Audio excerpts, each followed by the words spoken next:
$724 as we see Momentous, who was fresh up at Rangiora, had a tough run on that occasion, much better behind She's a Trendy Monarch, beaten just over a length on Sunday. It's trained by Andrew Garders and has master reinsman Colin DeFilippi in the bike. It's a must include, I think, in this. Yankee Commando's racing well for Murray Edmonds. And Murray with Shavasion also in this race. It actually ran on really nicely behind Contella. Did Shavasion, the Arbor Invasion 5-year-old mare. So she's taken time, as that breed tend to do. There's the horse to beat without doubt. It is the 9 in the book, which is Dusky Air, Bob Butt for Craig Kennedy. Much better at Rangiora 2 starts back, worked around, parked and did a good job behind Contella, and then hit the line strongly behind She's a Trendy Monarch on Sunday. Racing certainly aiding this Elsu 4-year-old, and a maiden win is not too far away. Of course, Murray Edmund also with precious moment in this one, the Prez 3-year-old filly, who was 4th at Rangiora on debut behind Contella. That was a good effort. Blair Orange shortened up considerably. Stonewall Stud Drivers Challenge, 3 points in that first race, $1.45. He drives McClinchy in race number 3. AFL in the last. He's got Espresso Martini too, so yeah, very good start for him. 3 minutes out from a start in race 2. I have to tell you, I have a share in a horse in this one, trained and driven by my wife, Karen. Early Invasion. What do we expect from her? She's inside back row draw, so it's not an ideal draw.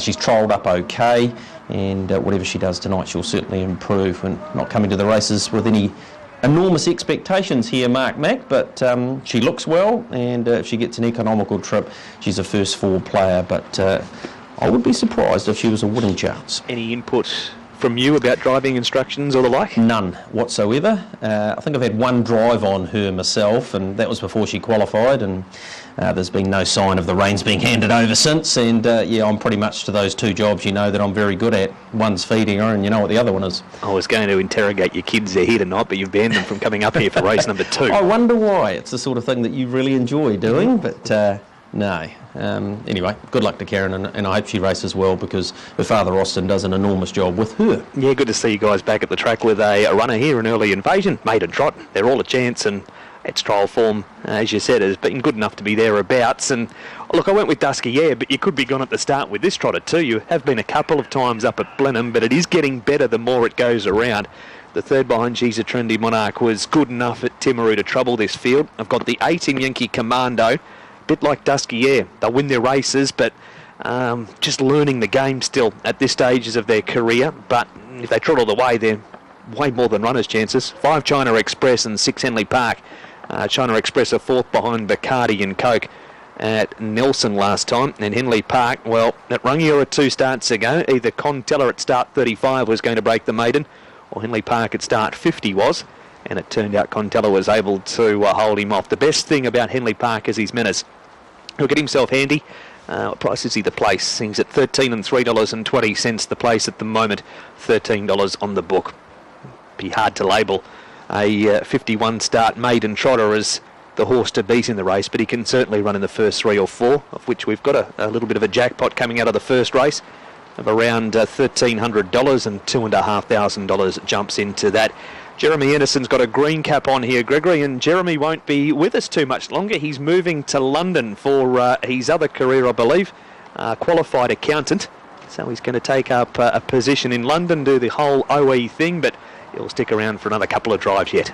Good on him. Really nice fella, as we know, and he's done a terrific job, predominantly out of the Murray Edmonds barn. I think his career-wise has won about 20 races, so he'll do a wonderful job and have a terrific time over there, I'm sure. I can tell you that runner 5 China Express will have a black armband on today. Fiona, agent trainer, of course, and her uncle Jim. That's what he was fondly known as. He passed away inside the last couple of weeks, and we wish all of the family all the best with this horse tonight, and our condolences certainly with them.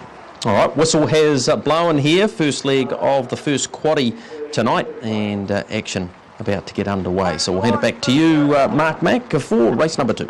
Thank you, Gregory. And Squire John comes around. Shavasion ready. Red cap with Jimmy Curtin. On a 3 in for Team MP Edmonds. Muzzer's got the white cap on Yankee Commando, and Jeremy the green cap on Precious Moment. Momentous moves up, Dusky Air set. Race number 2.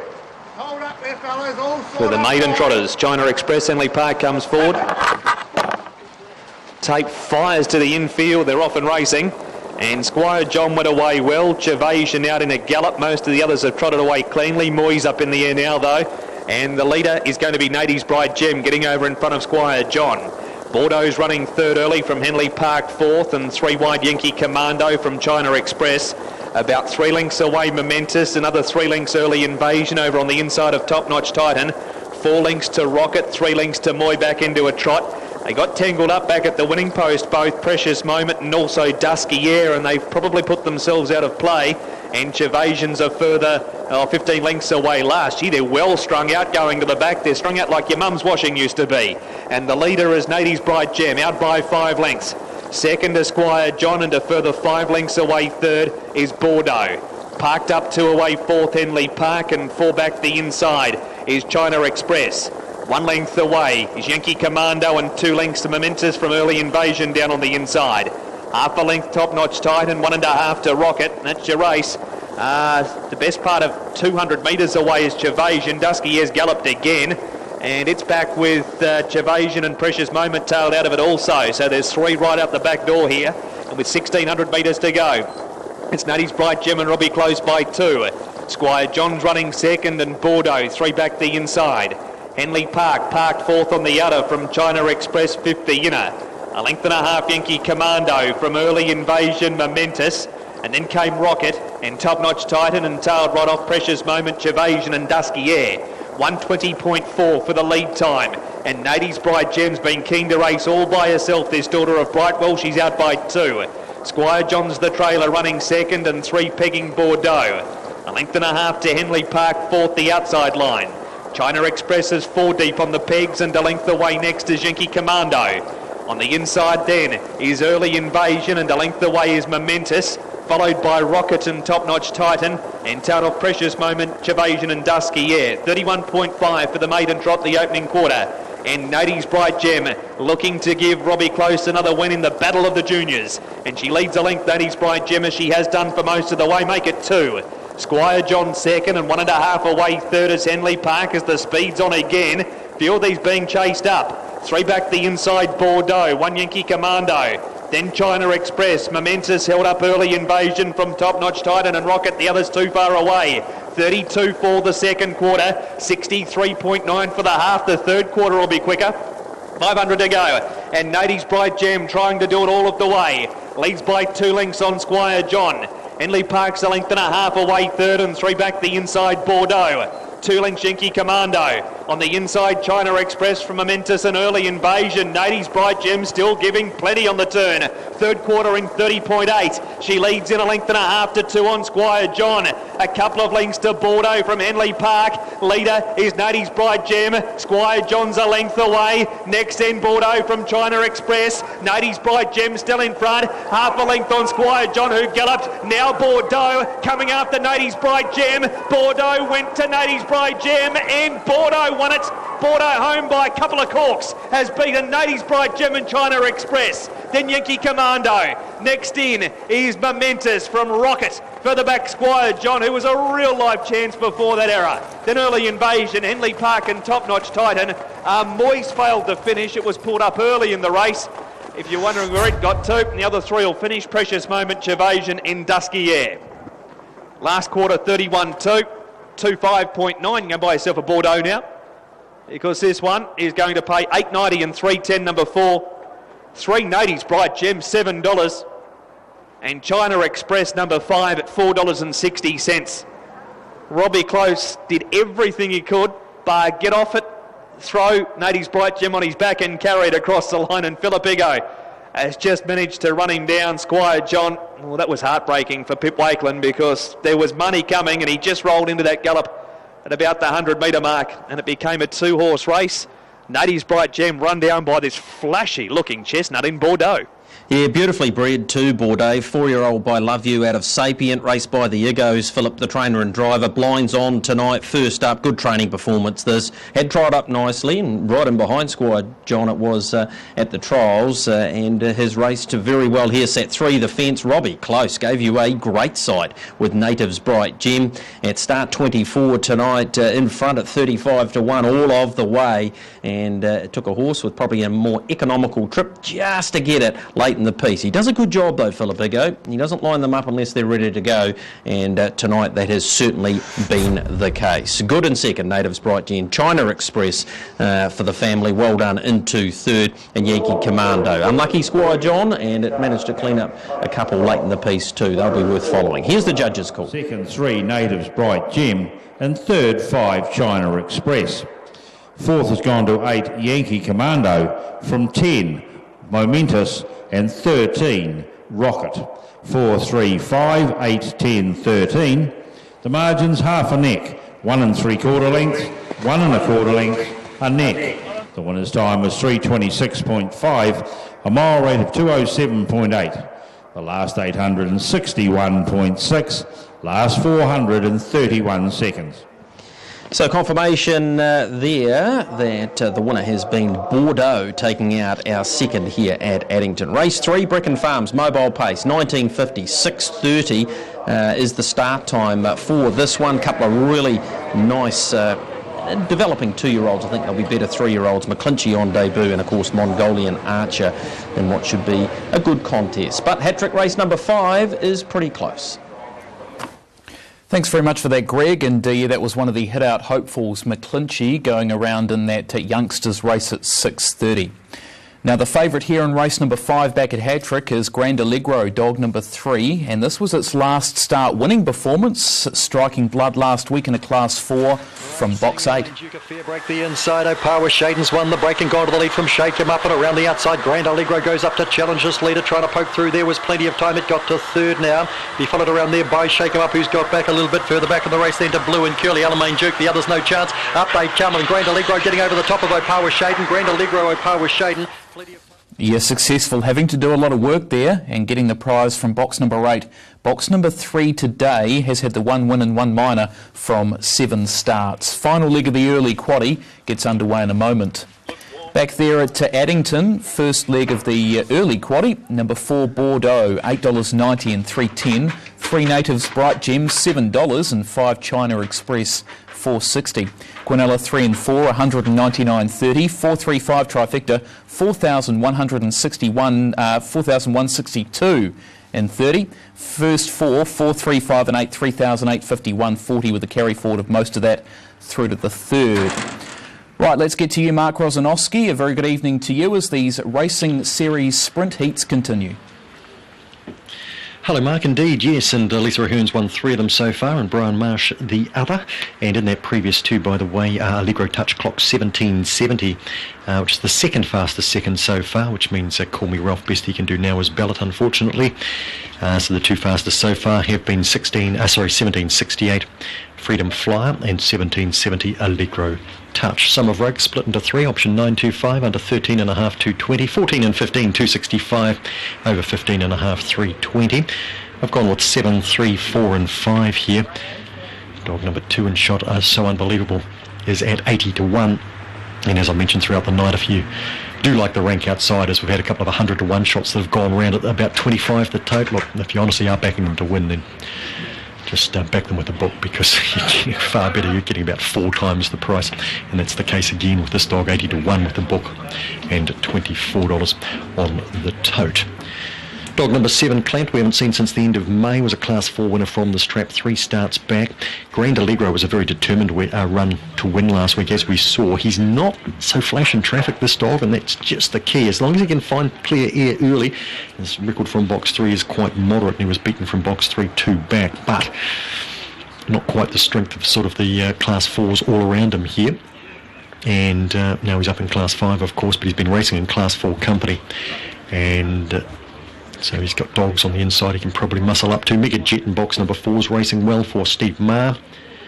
Big Time Dasher off the outside's an interesting runner because he's out of form, but he's a Class 4 dog, and he's drawn on the wrong spot as well, but just on class alone he might not be too far away. Big Time Dasher. As we tick down to start time for the 5th, which is the first leg of a new double. We've got 6 heats for this racing series with the $8,000 final next Friday. Called forward, race 5, heat 5, New Zealand Racing Series sprint. Off the inside, Homebush Dodger. Box number 3 for Grand Allegro. Armistice Day in the 5, Clampton box 7. They stand Ian George with Armistice Day, had a pretty long trip down with the roads a bit troublesome further north, and Jen Clark too from National Park had a fair sort of a hike. So Unbelievable, Mega Jet, Zulu Mercedes, Big Time Dasher, the second line. The favourite Grand Allegro's at 3.30, 3.20 now, and Clamp is 3.40. Not much between the pair. On the tote, let's see if there is on the track. About set, race 5, heat 5, set. Racing, Grand Allegro, midfield away. Clampton's got across them early. Megajet coming out after that and trying to stay underneath it. They'll be followed by Grand Allegro pushing hard the inside. Armistice Day on the outside of that. They'll be followed further back there by Big Time Dasher. Zulu Mercedes is a long way back with So Unbelievable. And also Homebush Dodger. Up they come. Charging hard the inside. Megajet gets home. Beats Clamped. And Grand Allegro followed across there by Armistice Day. In behind those runners then we would have had Big Time Dasher. Homebush Dodger was well back. So Unbelievable back with that too, and Zulu Mercedes. Mega Jet. Steve Maher.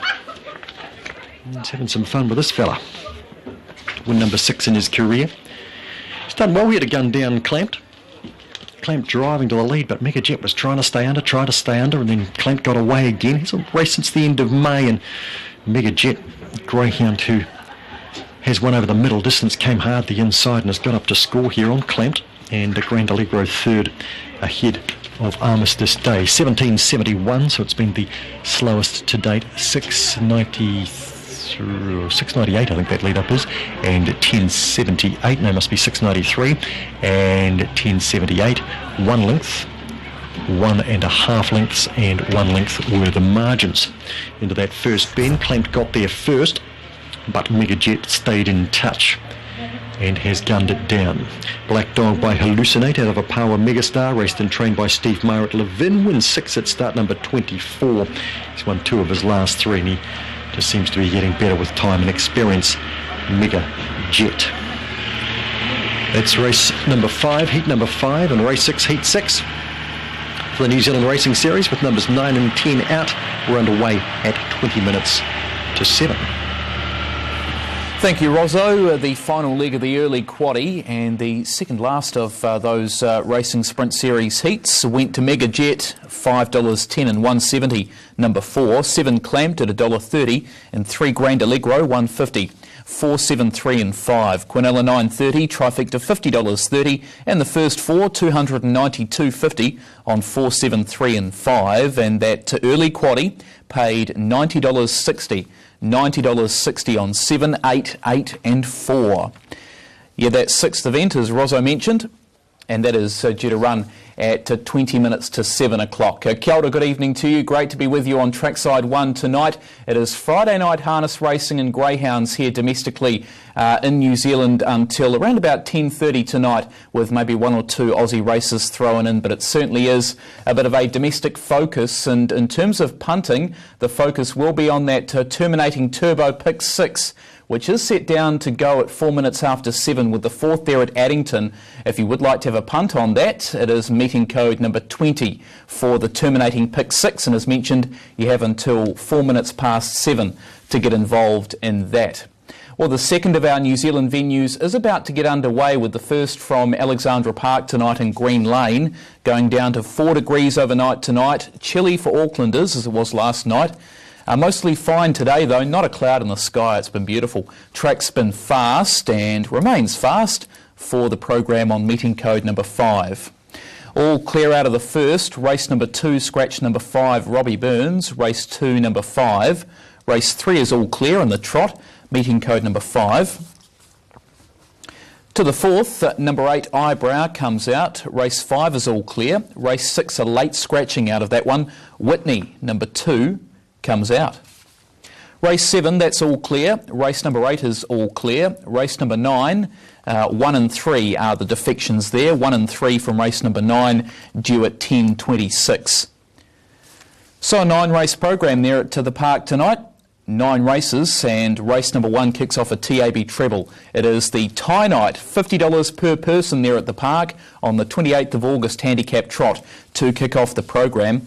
I tell you what, the runners we're going to look out for tonight include Jet Black Shadow in race number 8 tonight. It is one of the hit-out hopefuls. In fact, the first of the hit-out hopefuls goes around at Addington at 6:30 tonight. That's McClinchy on debut. And the other hit-out hopeful is going around in race number 7. That is Jet Black Shadow in race number 7 tonight. And the other one is going around at Addington, the Whale Watch tonight. That's a bit later on in race number 9, which is AFL is the Whale Watch, going around a bit later tonight at Addington in race number 9. Something to consider in your early quaddies. But we're concentrating on the first, and I can say good evening at the park to Craig Thompson. Yeah, very good evening to you, Mark. I hope your Friday's been a good one. It's a beautiful evening here in the city of Sales. A little bit cool, but we've had a fantastic day here. And Mark, we've got great racing here tonight at Alexandra Park. Good fields. A lot of southern interest here tonight. Only a 9-race program. The first kicking off in around about 3 minutes' time. My best bet of the night, Mark. One of the southerners we're talking about. Race number 4, horse called Bite the Bullet. Thought very nice trialist a couple of weeks ago. Robert Dunn's team have had a wonderful trip north in the last month or so, and I think that'll continue on tonight. He's got big numbers in it, a half a dozen horses in. Really keen on race 4, Bite the Bullet. So that's my best of the night. Around about the $3.60 or $3.20 quote now. Opened up around about $4.20 this morning. Race number 1 for the Trotters. Josh Dickey, he drives Scary McCleary in race number 1 now. He's back to a standing start, which has been his nemesis in the past. The mobile in the last 3 or 4 weeks has been outstanding. Of course, he was a 2:45 winner at Cambridge, and then again backed up with another win there in 2:48 2 starts ago. Chased home 1 over the moon last week in a mobile, stepping out against the near open class trotters. I thought he was very good, ran out of room late. The standing start's a big question. We'll talk to him very shortly about Scary McCleary and his other drives later on the night as we get that driver's challenge here on option 510. John Dunn 270 into 260. Tony Hurley hearing through from Sal at the racing desk, thanking him for passing on all the information. Tony Hurley best backed in the driver's challenge at this stage. There's been money on him. He's at $4.80. Any other individual driver at $4.80. Mark Jones $5. Josh Dickey, he's at $6, and James Stormont at $7.50. We'll catch up with John Dunn tonight as well. Head to head here. Djokovic versus San Diego Love on option 521. But that horse on screen, all ability in the world. His driver is Josh Dickey. Josh, thanks for your time tonight. 5 in. First, Scary McCleary. He's been good of late, mate. I thought he's been outstanding. His run last start on 1 over the moon. He ran out of room late. The big question are, we're back to a standing start. Where are we at with him? Yeah, look, we're probably at a better stage than what we were, say, 3 months ago. And saying that, it's still a risk. He's really been a head-scratcher at the stand start. But, look, these mobile starts that he's had, I think have done the horse a world of good. He's really got his confidence at the moment. He's learnt to race in the field. And the biggest thing we've noticed at home, he's happy. So, look, if he's going to get it right, I think it's tonight. His run last week was pretty good, to say the least. And, you know, you're pushing them over the line against 1 over the moon, and that it was a pretty good feeling. So look, if he gets it right, I think he'll go really close to winning. Yeah, Josh Dickey with his thoughts about Scary McCleary. I wouldn't want to play cards with old Scary because he's one of those horses, when you think he'll do it right, he doesn't. But what I would suggest, Josh's confidence that the horse is a happy horse at the moment. He's more settled. And if he does trot away, he's probably $1.80 shot in the race. The reason you're getting $3.40 is because he's back to a stand, and he is a 50-50 chance to step away. Other runners in the race that are chances. All Royal Gal's been in good form. San Diego Loves a lovely trotter, always thereabouts. She's been in the money, I think, 15 from 21, including 4 wins. So hard to not have her in your top 3. And I thought Djokovic, I know he only won a C1 last start, but he was pretty impressive. and he trotted throughout in the hands of Luck straight to the front. He may be in front tonight again because there's only one horse off the front. Then we're on the 10-metre line. So if Luck can step him and find the front, and Scary doesn't do what we think he'll do, then he may find himself clearly in front and very hard to catch tonight. So runner number 3, certainly in the mix. I marked them 9 on top to beat 3, 5 and 8. Hearing through from the racing desk, Scary McCleary, 2 single $1,000 bets, and also money coming for All Royal Gal, $2,000 bet on runner number 8.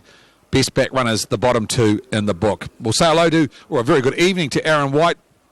Aaron travelled back from Cambridge last night. Aaron, looking forward to the first tonight. It's a case of whether Scary gets it right. Yeah, you did right there. I'll go with All Royal Gal. Her runs have been just as good in those one over the moon races. So Jack McKinnon doing the driving for Robert Dunn. 9, Scary McCleary. If he does everything right, he'll be right in the thick of things. But there is that big question mark over his standing start. We'll put in the 5. That being San Diego Love. Good at the workouts on the weekend. And 3, Djokovic. 8, 9. 5 and 3, some good quality fields through our 9-race program tonight. Craig, really looking forward to our feature trot. Of course, El Bundy taking on the likes of Vulcan, Sir George Grey, and the return of Leanne's Boy as well tonight. You think, Sarah? And that's race number 6. That's the Hydroflow Handicap Trot. Good field. Looking forward to that. Just about set to go in race number 1 for the first time. Here's Aaron. Thanks, Craig. And the first on the program, the Barrier Strands Release. And they're off. Now, Djokovic was a wee bit slow. Mobstar off the front row was safely on the journey. Coming through is Hot Chocolate Tart Tourbillon, and now Djokovic is coming forward. 3 lengths away, Yuldy Boys judging 2 to go. All Royal Gal safely on the journey, as too is San Diego Love, and Scary McCleary the favourite. Well, he's found trot beautifully tonight from the stand. He'll settle second last, and Star Filly the last as they sweep around the stables corner their first occasion. 1,800 to go. Djokovic off to try and find the lead off Mobstar, and he's galloped into the back there, Djokovic. Put in a long stride, we'll call it a foot fault, and he's galloped up the track there, so he's galloping back through the pack. Mobstar leads from Hot Chocolate Tart Tourbillon. Djokovic back on an even keel and comes forward again for Luck. They're followed by Yuldy Boys, Scary McCleary around All Royal Gal, and then came San Diego Love and a good 6-length Star Filly. Lead time in 48.8 as they sweep across the showgrounds turn, 1,400 to go. Mobstar with Djokovic again getting up on the outside to be a length away second. Hot Chocolate Tart Megan Tease is enjoying the perfect run in the trail, and Scary McCleary now with 1-1 cover for Josh Dickey.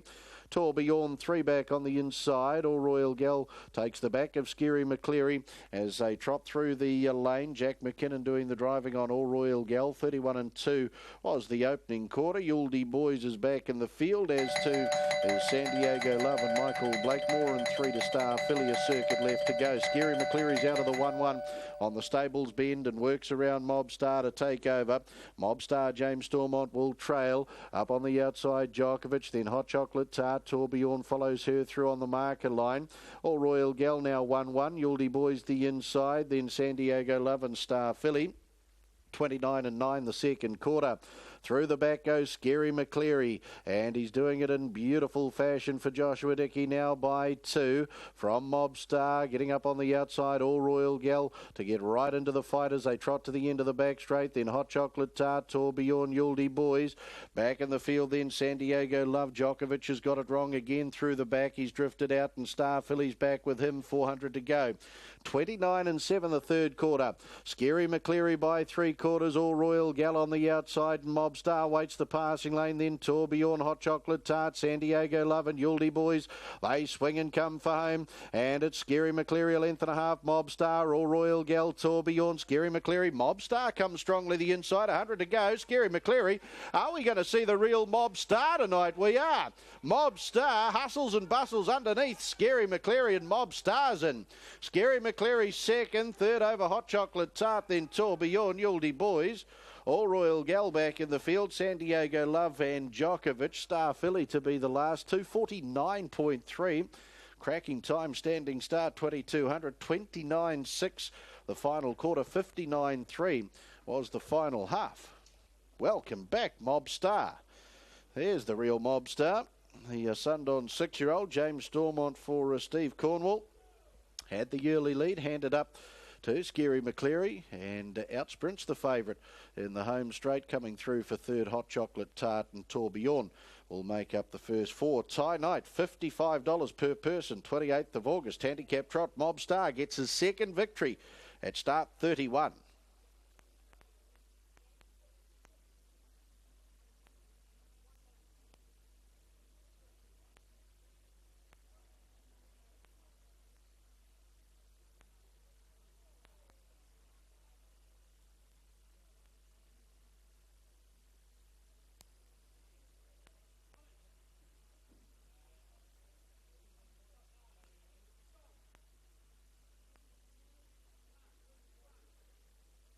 Official placings, race 1, the tie night, $55 per person on the 28th of August, handicap trot.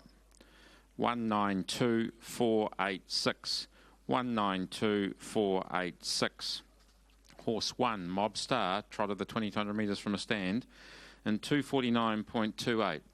Mile rate of 23.8. Last 859.3, 429.6. The margins 1.5 lengths, 5 3/4 lengths, 3/4 of a length. 192486, race 1, the tie night on the 28th of August, handicap trot. So Mob Star back at the head of the field, raced by Steve Cornwall, along with the breeders Mrs. E.G. and DJ Luke. Steve Cornwall trained at Pukekohe, and Jimmy Stormont back at the head of the field on the call of Graham McLennan for the first. Mob Star securing his second victory at start 31 tonight. The Sundon 6-year-old brown gelding at a star of Pernod. Nice win too, after taking the early lead, then trailing up and passing lane to win. Auckland Trotting Club steward David Turner down there, part of the victory celebrations with Mob Star in the first. 9, Scary McCleary, El Sue Black 7-year-old gelding at a Ballymena for second for the Dolomite Syndicate and J.I. Dickey. John and Joshua Dickey trained at Clevedon, Joshua Dickey. And 2, Hot Chocolate Tart in for a third. Continental Man Brown 4-year-old mare at a French Connection, raced by G.D. and Mrs. D.R. Beckett and Mrs. L.A. Chilcott. Nikki Chilcott trained at Cambridge Raceway. Megan Tees. Totes in the first, 1 Mob Star, $18.90 and $4.10. $18.90, $4.10. 9 Scary McCleary, $1.80, $1.80. And 2 Hot Chocolate Tart, $3.10, $3.10. Quinella, $29.90, $29.90. Trifecta, $694.10. $694.10, and the first 4, $5,090.70. $5,090.70.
Be wary, you can do a couple of things wrong. So that's Blair Orange, and of course an opportunity here for him to get win 50 for the season for Ken Barron, and I understand that would be the first time even in his days with John Lishner. That'd be a great effort if he was able to achieve that. All right, we're pretty close to a start. 5,000 on McClinchy at $2.60. Mark just coming through from Steve Richardson at the bookmaker's desk. Number 6. Real Social. Raced Yes. by Socialiser Limited. I wonder who that might be. And trained by the greatest socialiser of them all. Yeah, he's going to dine out on that for a while, and he's going to try and make some money out of it too, Andrew. Actually goes all right too, this horse. It's no forlorn first four hope here, Mark, with the carry forward too. We've got a terrific pot to be playing for in this, almost 7,000. Yeah, just come through an update too. We're up over 10 now, that first four. Beautiful. So it's growing nicely, $10,000 in the first four. And the favourite is Mongolian Archer at $2.120. Genesis Cullen actually beat AFL home at the trials. AFL's $1.33 in the last. Genesis Cullen $7.50 here. And up against just 2-year-olds. AFL 3. So it was a good effort by the filly, drawn 1. Sam Otley for Robert Dunn. But Mongolian Archer on the back of that debut second behind Hunter Bromack returns to 2-year-old only racing tonight. Mobile Gate turns into the back. Race number 3, Brecon Farms Mobile Pace. Looking for a worker or two for the upcoming breeding season too, Brecon Farms. If you're interested, brecconfarms.co.nz. You've got experience in looking to do some work at a premier breeding establishment like that. Racing now. And the bounder out fast from the 4 gate. Speed from Dreamy Damien out wide. Genesis Cullen settles down third on the inside from Mr. Woodley, and in that line of 4, McClinchy won off the pegs. 2 lengths to Mongolian Archer and a length and a half to Real Social, who's last of all. 16.50 to go, and the bounder's in control. Mr. Woodley's a length and a half away second, and third Genesis Cullen the trail. 3 wide Dreamy Damien couldn't get in, so drags back. Past it both McClinchy and Mongolian Archer, and a length and a half to Real Social, who's back at the tail end and just scrambling around a bit too. Lead time 24.2, and the leader is the bounder by a length and a half over Mr. Woodley, and the speed's not too bad.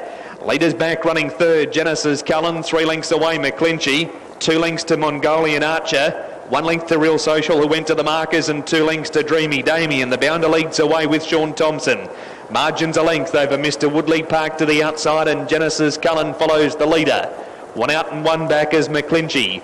3 back along the inside, Real Social from Mongolian Archer, and a length and a half to Dreamy Damien, who's last of all. 29.4 the first quarter, so the babies have been running. And with 900 to go, to the back goes the bounder by a length and a quarter over Mr. Woodley. Genesis Cullen third, McClinchy fourth, 1 by 1.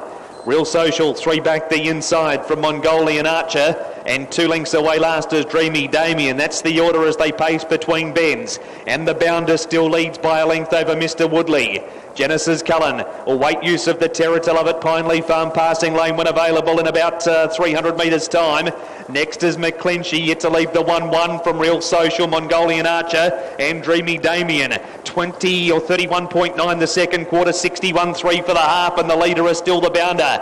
Half a length clear. Second on the outside, Mr. Woodley. Just niggled at to get closer to the leader. Genesis Cullen waits to come through. 3 wide McClinchy, 4 wide Mongolian Archer, and then came Real Social and Dreamy Damien.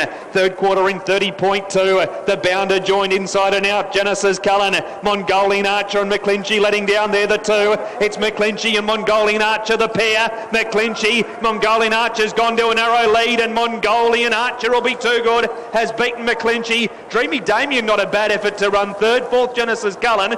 Next in is Mr. Woodley, followed by Real Social, and last in is the bounder. Mongolian Archer, number 5, Johnny Cox, is going to pay $190 and $130. McClinchy, number 2, at $140. Dreamy Damien, who was green as, came out, had a look, couldn't get in. 4 wide, drifted back. Had to go wide around the rough pacing Real Social on the first turns, made some ground. Last quarter's 28.3, 159.8 for the last mile. The first 2 getting well clear to score. They sat back, they chimed in, and they've run 1-2 with Mongolian Archer raced by Lin Lang, making it its first win at just its second race night appearance this evening. Yeah, good effort too. Sat on the back of McClinchy, and these two settled down to fight it out. Both have gone very well, but just that race night experience. Still green though, isn't he? Mongolian Archer, trained by Graham and Paul Court. Johnny Cox in the bike, and the blinds on tonight just enough. Gee, there was some speed early, wasn't there? The bounder burst off the gate with a terrific turn of speed. Having to sit park, Mr. Woodley doing it hard. Genesis Cullen sitting in the trail, and in the 1-1 and 3 back on the outside were the two best backed runners. First treble tonight's paid about $140, and punters getting it right here with Mongolian Archer beating the second favourite as we get the judges' call on the third. Mongolian Archer, second 2 McGlinchey, and third 7 Dreamy Damien. Fourth has gone to 1 Genesis Cullen, from 3 Mr Woodley, and 6 Real Social. 5, 2, 7, 1, 3, 6. The margin's half a length, 3.5 lengths, a short neck, 1 length. Winner's time was 2:23.9, a mile rate of 158.7. The last 858.1, last 428.1.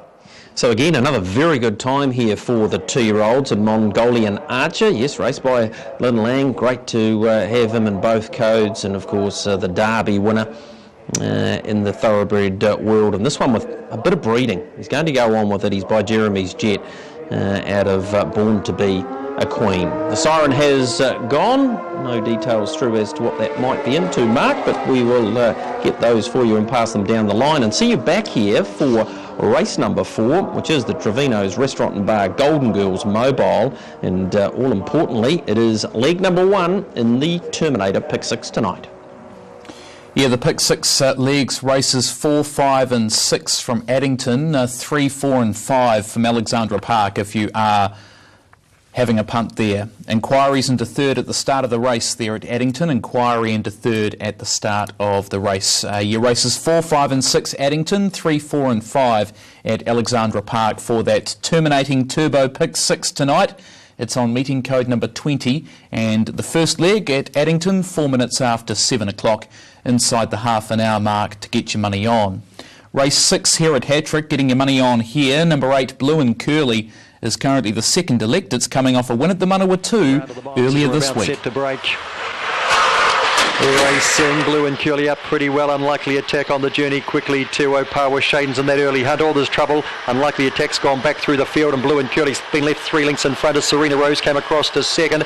Chasing hard the inside then to Opawa Shaden. Just beside that then plenty of time. But wider on the track there we've got Boston Strike, Lagoon Coochie on the level, well back down they come. Blue and Curly will score from Serena Rose. Third to go by, plenty of time for an Ahern trifecta here.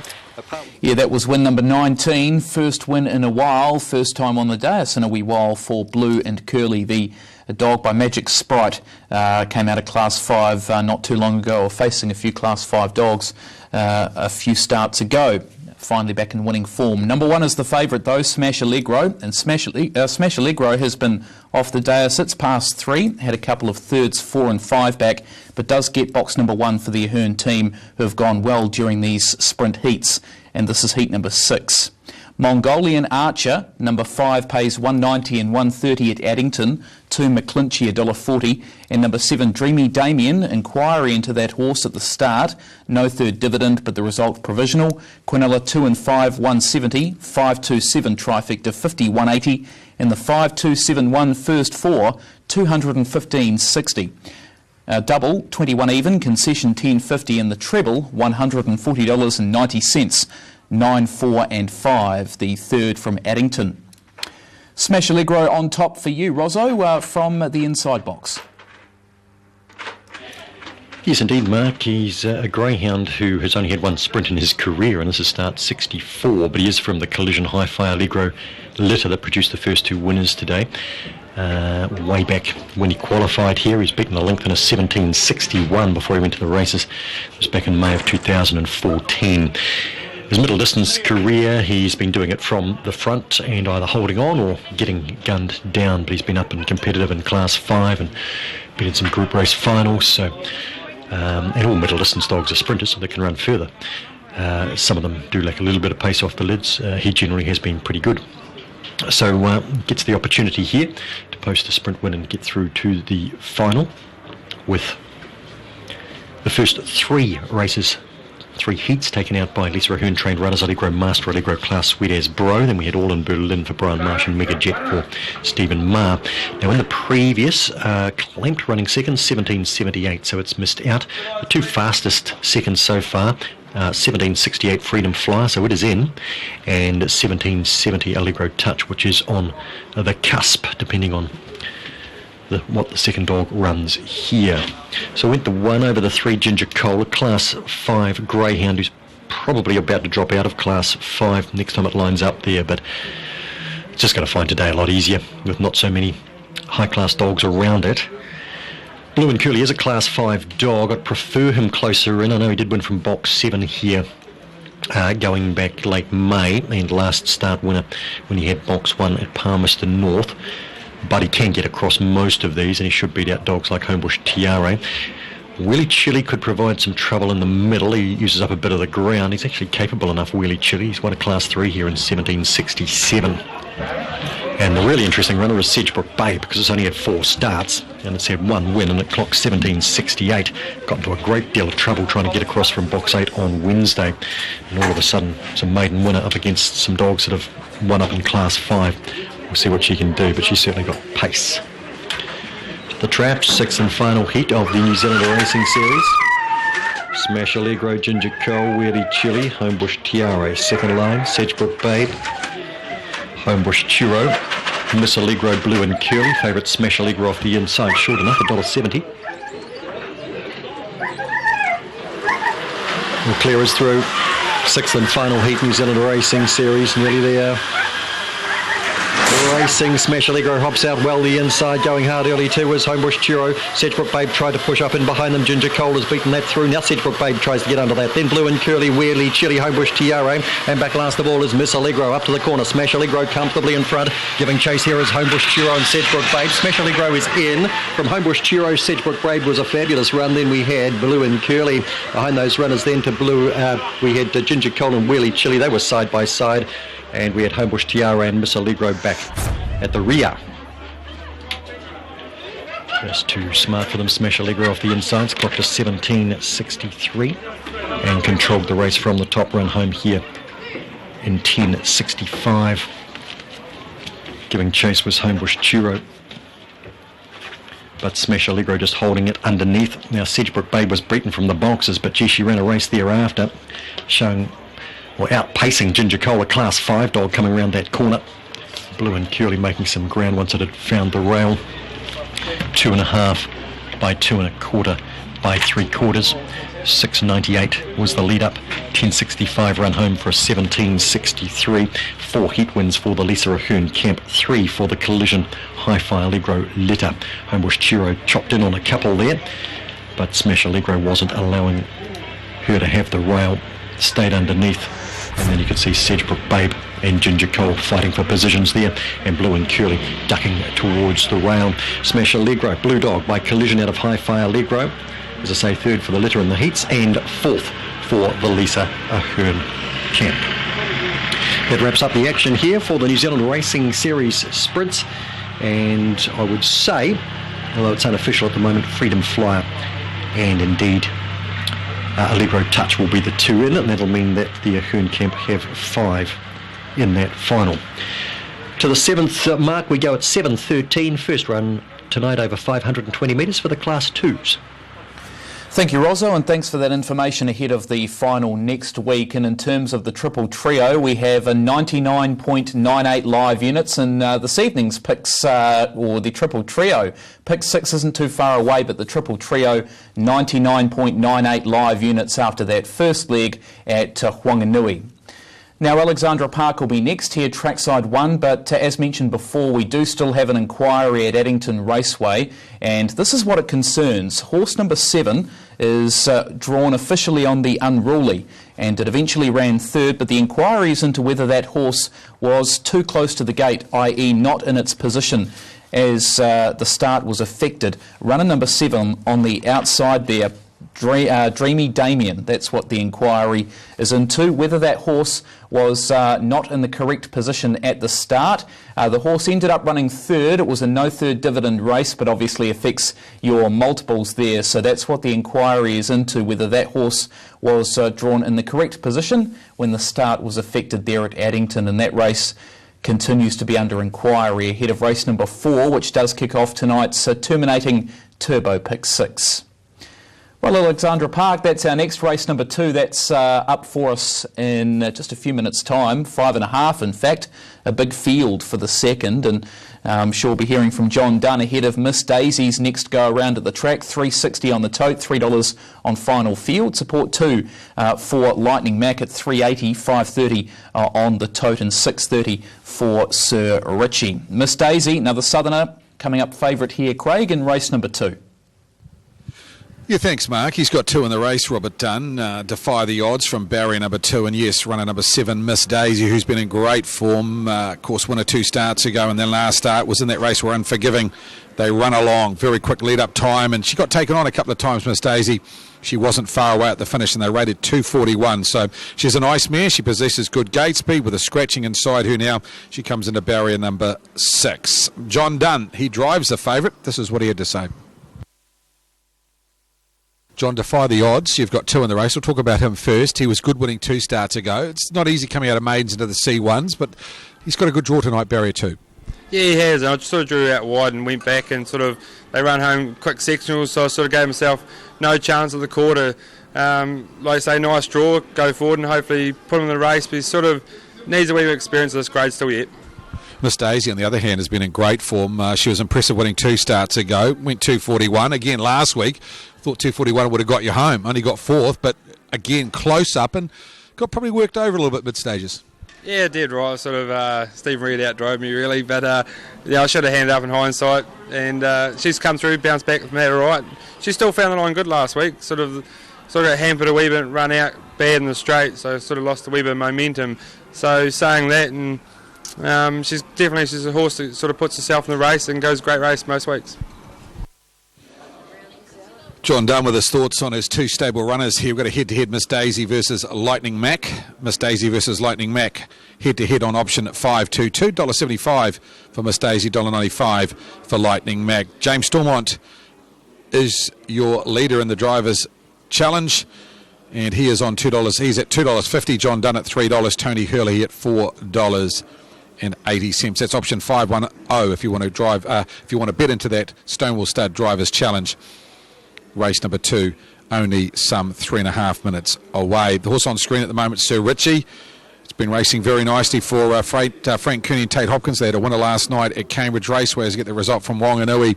Race number 6, 1, 4, 2 and 8. 1, 4, 2 and 8. Sir Richie had a run at the workouts last Saturday. Got the inside draw here. Horse that's been very good to date. Only had the 7 starts. He's won 2 of them and been placed on a further 2 occasions. So haven't found him in my top 4, but he's one of those ones I think you need in your first 4s if you want to go a little bit wider. He's going to posse up, probably trail or 3 back on the fence, so he's going to get a lovely run. And from there, a must for your first 4s, runner number 1, Sir Richie. I put 7 Miss Daisy on top. She's got a personal best of 2:39, this filly, so she can run some time. And 2 starts ago, boy, she was good. She beat Cyclone Kate, who I think will go close to winning the last tonight. And last start, never got left alone in front on a 41 lead up, or 41.2 lead up behind Unforgiving, who sat outside her and out-muscled her. And John said, you know, hindsight's a wonderful thing. I probably should have took a trail, but he thought he was on the best horse in the race, and she wasn't far away. So I thought she'd go forward from the draw. I don't see a lot of gate speed inside her. Maybe Pomeroy and Sir Richie, if she can wrestle the front. I thought she is the one to beat. Lightning Mac, the main danger. 2 runs at the park. First up was just okay behind Miss Daisy. Got a perfect trip there, and Zach Butcher drove. Last start better, running on from back in the field on a hot tempo. Dylan Ferguson picks up the drive as a junior claim in race number 2 tonight. So runner number 10, Lightning Mac, you must have in. I thought Pomeroy, the Southerners, 1, 2 and 3 here. Mark Jones trains. Michael Blakemore takes the drive. Been good form in the north. Winner 2 starts ago. Last start got left in the breeze behind Risk in a very quickly run last 800 metres. So Pomeroy, you forgive. A little Better's Pocket for the Auckland Trotting Club syndicate, the 2014 syndicate. I reckon he's getting better and better, this bloke. Originally I thought he'll win 1 or 2, but last start on a real quick last quarter, he made ground to run 3rd, so he's not without a chance here. Tony Cameron, regular driver, takes the drive. I thought he's not without a chance of taking in your first 4s and your trifectas. 7, 10, 6 and 11. 7, 10, 6 and 11. Hearing through from the sports desk, they're backing one horse only in this race. $4,000 on Miss Daisy at the $3 and another $1,500 in the last 5 minutes. 35 seconds out from race number 2 tonight. The new daily delegate packages at Alexandra Park Mobile Pace. Aaron, as I come to you, your numbers in race number 2, you with Lightning Mac. Yeah, I made her a special too on the back of what was a very good second, making up good ground when last here. They'd been on the 3rd of July, and the fourth first look at the park was good. So yeah, Lightning Mac for me, Dylan Ferguson, Crandell Getty. I'll put that on top. 6, Pommy Roy can certainly bounce back. Michael Blakemore. 7, Miss Daisy. She'll be well in the thick of things again, John Dunn. And 3, 2.5 Tigers onto a front row draw here tonight. He won from this draw. He won his maiden from this draw 3 starts back. Didn't get all favours from the inside of the second last time. Keep him safe at big money. 2.5 Tigers, 19 and 420. 10 a special, 6, 7 and 3. Thanks, Aaron. And behind the mobile for race number 2. First leg of tonight's quaddie. That quaddie pool approaching $7,000 in race number 2 tonight. Favourite will start from midfield off the front row, Miss Daisy, in the familiar Robert Dunn colours. Here's Aaron's call on the second. Thank you, Craig, and the contestants for the first leg of the early quaddie. And behind the yellow bar arm, Miss Daisy to run the favourite. Drawn one from the outside on the front of the mobile. Second favourite, Lightning Mac, to the second line. So they come to the lane. New daily delegate packages at Alex Park Mobile Pace. Down to dispatch they come. Green light, they're off. Sir Richie out fast with Hadrian, 2.5 Tigers and Pommy Roy. Just in behind now, Defy the Odds. Now, Franco Nikau's got a lovely drag through from his bad draw. He's up to 5th as they work onto the stables corner. Miss Daisy caught 3 wide around Lightning Mac, who'll take the centre position as they turn out of the home straight. Machine Gun Kelly bet his pocket, and First Home restrained from his wide draw to be the last. Out to the 1800, Hadrian takes it up by 2. Over Sir Richie trailing and moving forward is Franco Nikau up on the outside for Trent Letherby. That's off to try and find the lead. Then came Pommy Roy. Defy the Odds on the inside. 2.5 Tigers is on the back of Pommy Roy. Then Lightning Mac on the inside. Machine Gun Kelly. Miss Daisy back to third last. Better's Pocket. And First Home the last pair. 41 and 6 the lead time. Hadrian holds up the lead by 2. Franco Nikau's dropped down to trail. There's 6 lengths Sir Richie. 3 lengths Defy the Odds and Pommy Roy now parked. 2.5 Tigers into the 1-1 for Mango. Back on the inside, Machine Gun Kelly. Lightning Max on a nice rein on the back of 2.5 Tigers. Then Miss Daisy, John Dunn third last. Second last is Better's Pocket and Tony Cameron, and back last is First Home and Jack McKinnon. 32 and 2 the opening quarter. New daily delegate packages at Alex Park Pace down to the judge, and 1 to go. Hadrian Salish Abernathy will take them into the final circuit. Over Franco Nikau trailing and Sir Richie away from the markers to be parked, giving Pommy Roy now cover in the 1-1 for the final circuit as they round the stables corner. Defy the Odds 3 back on the inside. 4 back Machine Gun Kelly as here come the runs from Lightning Mac and also Miss Daisy, the 2 favourites, sweeping around runners 3 wide. 2.5 Tigers shuffle back. First Home's out 3 and Better's Pocket relegated to last. 32.5 the second quarter. 8 lengths over them. 700 to go. Hadrian over Sir Richie. Lightning Mac out 3 wide. Back on the inside, Franco Nikau. In the 1-1 is Pommy Roy. Defy the Odds on the inside. Miss Daisy looking to take off as they turn onto the showgrounds. Turn out wider First Home. Machine Gun Kelly 2.5 Tigers. Better's Pocket 400 to go. Back straight quarter. 28.8. Hadrian to bring them for home over Sir Richie. Back on the inside, Franco Nikau. Lightning Mac's not going well enough. Clearing her, Miss Daisy. Pommy Roy springs out of his trailing spot as well. Homeward bound. Hadrian in front. Sir Richie, Pommy Roy, Miss Daisy down the outside. Franco Nikau on the passing lane. Miss Daisy closing in strongly. Sir Richie, Franco Nikau passing lane. Miss Daisy in front. She'll do the job and do it well. Miss Daisy over Sir Richie. Photo third. Hadrian and Franco Nikau. Better's Pocket making good ground with 2.5 Tigers. Then Defy the Odds, Pommy Roy. Lightning Mac didn't find anything in the home straight. Machine Gun Kelly in First Home, 243.9, 57.3 the last half, 28.5 was the run home. Miss Daisy John Dunn gets the best out of the Better's Delight filly. She'll pick up a performance incentive bonus tonight. Rolling over the top of Sir Richie. Good home straight battle it was. Hadrian and Franco Nikau in a photo for third. Hadrian just getting that over Franco Nikau. The late closes Better's Pocket, and also 2.5 Tigers. The new daily delegate packages at Alex Park Pace goes the way of the favourite, number 7, Miss Daisy.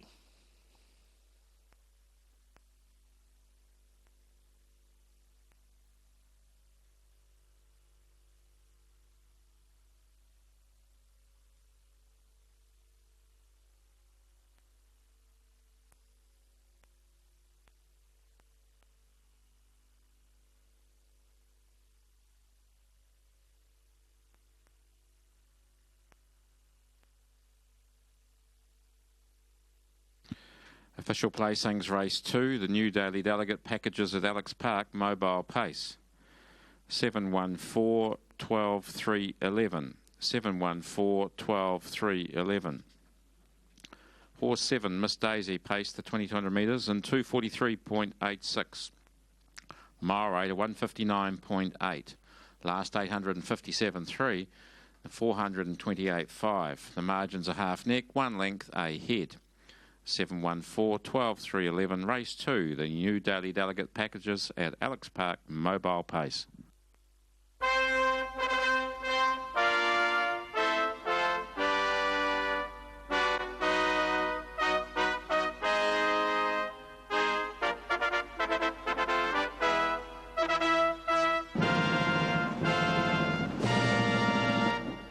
Fanfare plays for the connections of Miss Daisy, picking up a performance incentive bonus tonight.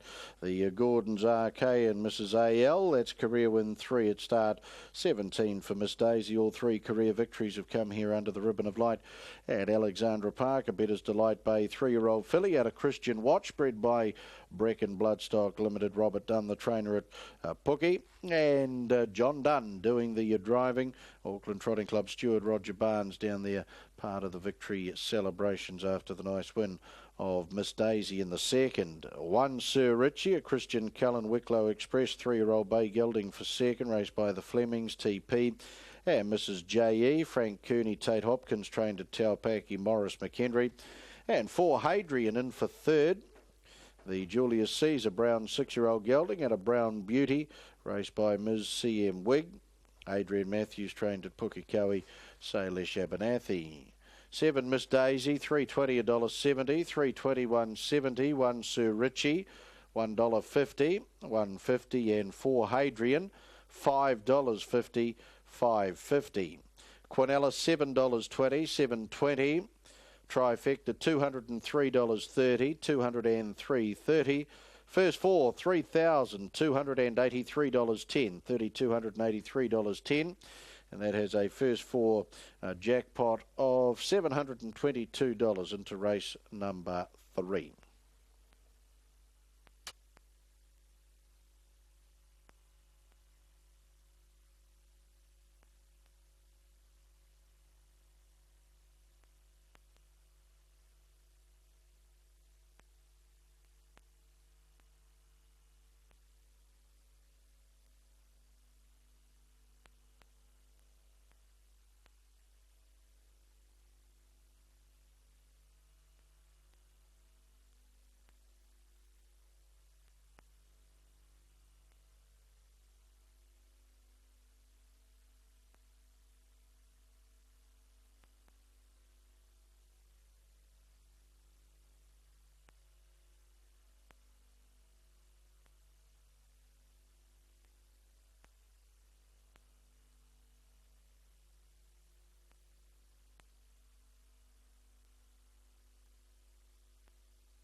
confused. Fernley Hannah can't be. There's a few other chances though. One of those is the Tisbury Terror, runner number 6, being driven by the country's leading reinsman in Dexter Dunn.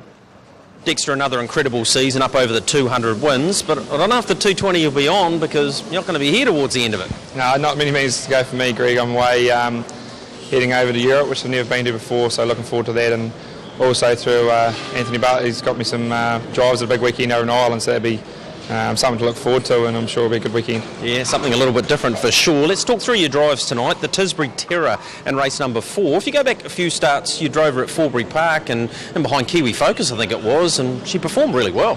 Yeah, she's racing really good, Greg. Actually, if you go back even last start, she just on Kiwi Focus back at the line, just under a stranglehold. So, she's been racing really good. She's a little bit one-dimensional. She needs that luck, and probably why she's a little bit luckless sometimes. But, she's definitely each-way chance in that field.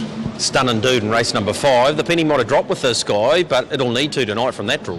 Yeah, it's a shame he wasn't stand for him. Obviously, Harness Plus, he's got on the mobile and he's second line of over 1950, so it's never easy for him, but he is racing super, and a couple of missed XJs out. That was true one, which is going to be a help, and if he can get a run into it the way he's racing, he won't be far away.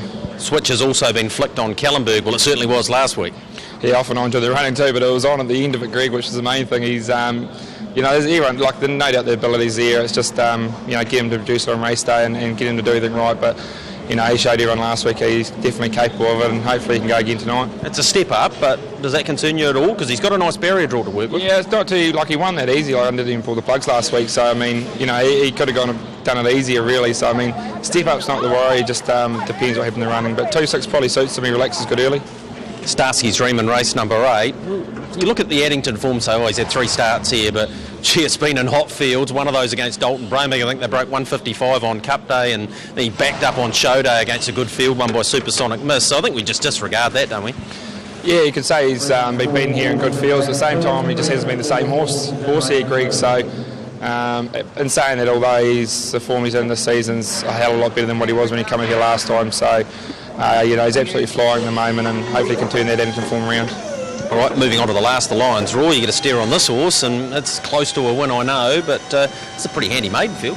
Yeah, especially the one at Kings, obviously, but small but competitive wee field for the last, and a bit like this fella, he's very competitive. Obviously, you can look at his form line; he's never far away. So we've got the widest straw, so we're going to see obviously what happens. But he's, how could you leave him out? So that's Dexter Dunn, 51,000 in the pick 6, couple of minutes to go, so that pool will continue to grow. I thought Parissa was the best winning chance. You can use her in her races. She's trained by Mark Jones, of course, on the beach. Robbie Close knows her well, drove her into 3rd here last week. Very hard horse to beat. Cullen's Lady, I see Mark Max found a spot for her. Mobile tonight, Ricky May, Greg and Nina Hope. Need we say more? Fernley Hannah, clearly. That was a terrific performance last time. And Johnny Cox, the trainer and driver, of course. Incredible anvil you have to consider out of the good race filly and mare and Waihemo Rainship. Solid enough 5th here last time after leading. And she'll be pretty competitive once again. Gavin Smith for Morris Calder. Well, the pick 6 about to get underway here, marking the 2nd leg. Good race, nevertheless, stunning dude. You definitely want to have them in. And the last leg, of course, is the 20th edition. Can't believe that 20 years has gone by, and Darren DeFilippi, the young talent that was taken away from us, his memorial trot is the 3rd leg here, and that's a wide open go. And don't the juniors all want to win that one? Yeah, they do, Mark. It is a race that each and every year you talk to them and they say that's the one race that stands out more than any other, and I'm sure tonight will be no exception. I'm worried about AFL in the last leg of pick 6 now. Genesis Cullen, beautiful run, failed in the previous, and Lavardi, the stablemate, beat it at the trials and hasn't set the world on fire, so I wouldn't be taking the $1.33 at this stage. No, absolutely not. Of course, that will complete our quaddie here tonight, the final quaddie, and the 3 legs. I know Craig Thompson, certainly on the show last night, will be taking care of business there, selections wide. All right, wise rather. Let's get up to you, Mark, for your late thoughts around this one. Should be a very competitive race. I was taken by both of the performances, Fernley Hannah and Parissa, but particularly Fernley Hannah. They were good. I got Cullen's Lady in the mix, but if Parissa leads, I don't think they'll catch her. She's at $3 and $1.30 on the tote out, 10 cents from this morning, Parissa. $2.50 up to $2.60. She's got gate speed, $56,000 in pick 6 at the moment.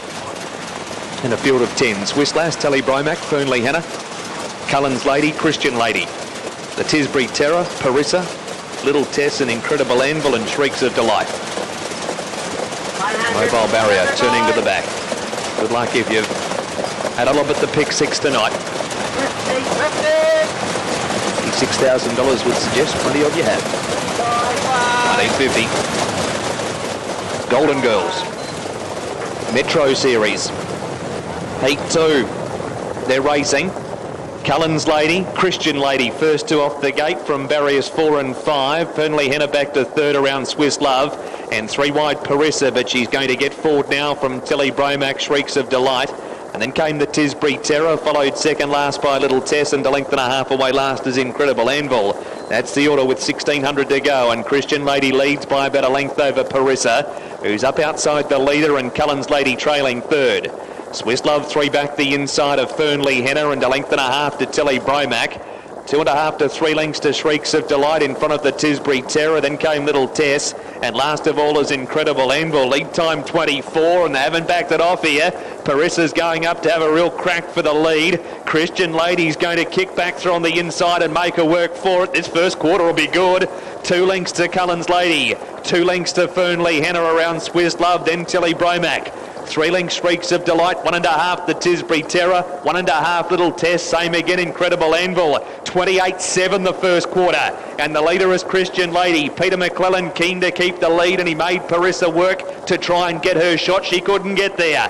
Favourites parked out. Running 5th was Swiss Love, but Gallop going to the back and went back to last. Cullen's Lady follows the speed. They backed it right off. Mind you, they needed to. Fernley Henna's 1-1. 4 lengths to the Tisbury Terror closing the gap. 3 wide is Shrieks of Delight from Tilly Bromack, the middle. Next to the inside, Little Tess from Incredible Anvil, and about 7 or 8 lengths to Swiss Love after that Gallop. Second quarter, 29.7. 58.4 for the half. The third quarter will be the slowest, and Parissa's gone to the lead. Christian Lady's gone. Fernley Henna went to second. Cullen's Lady through in the middle. Then the Tisbury Terror, Little Tess, and a gap to the others. Parissa, question needs to be asked. How much gas in the tank? She leads 2 lengths. Cullen's Lady, Christian Lady on the inside, battling away from Fernley Henna and Little Tess. Third quarter in 30.7. Parissa leads, and she got away a bit. 3 lengths on Christian Lady battling away, and then Cullen's Lady and Fernley Henna and the Tisbury Terror. It's Parissa. She was entitled to be sitting down. She's going to bolt in.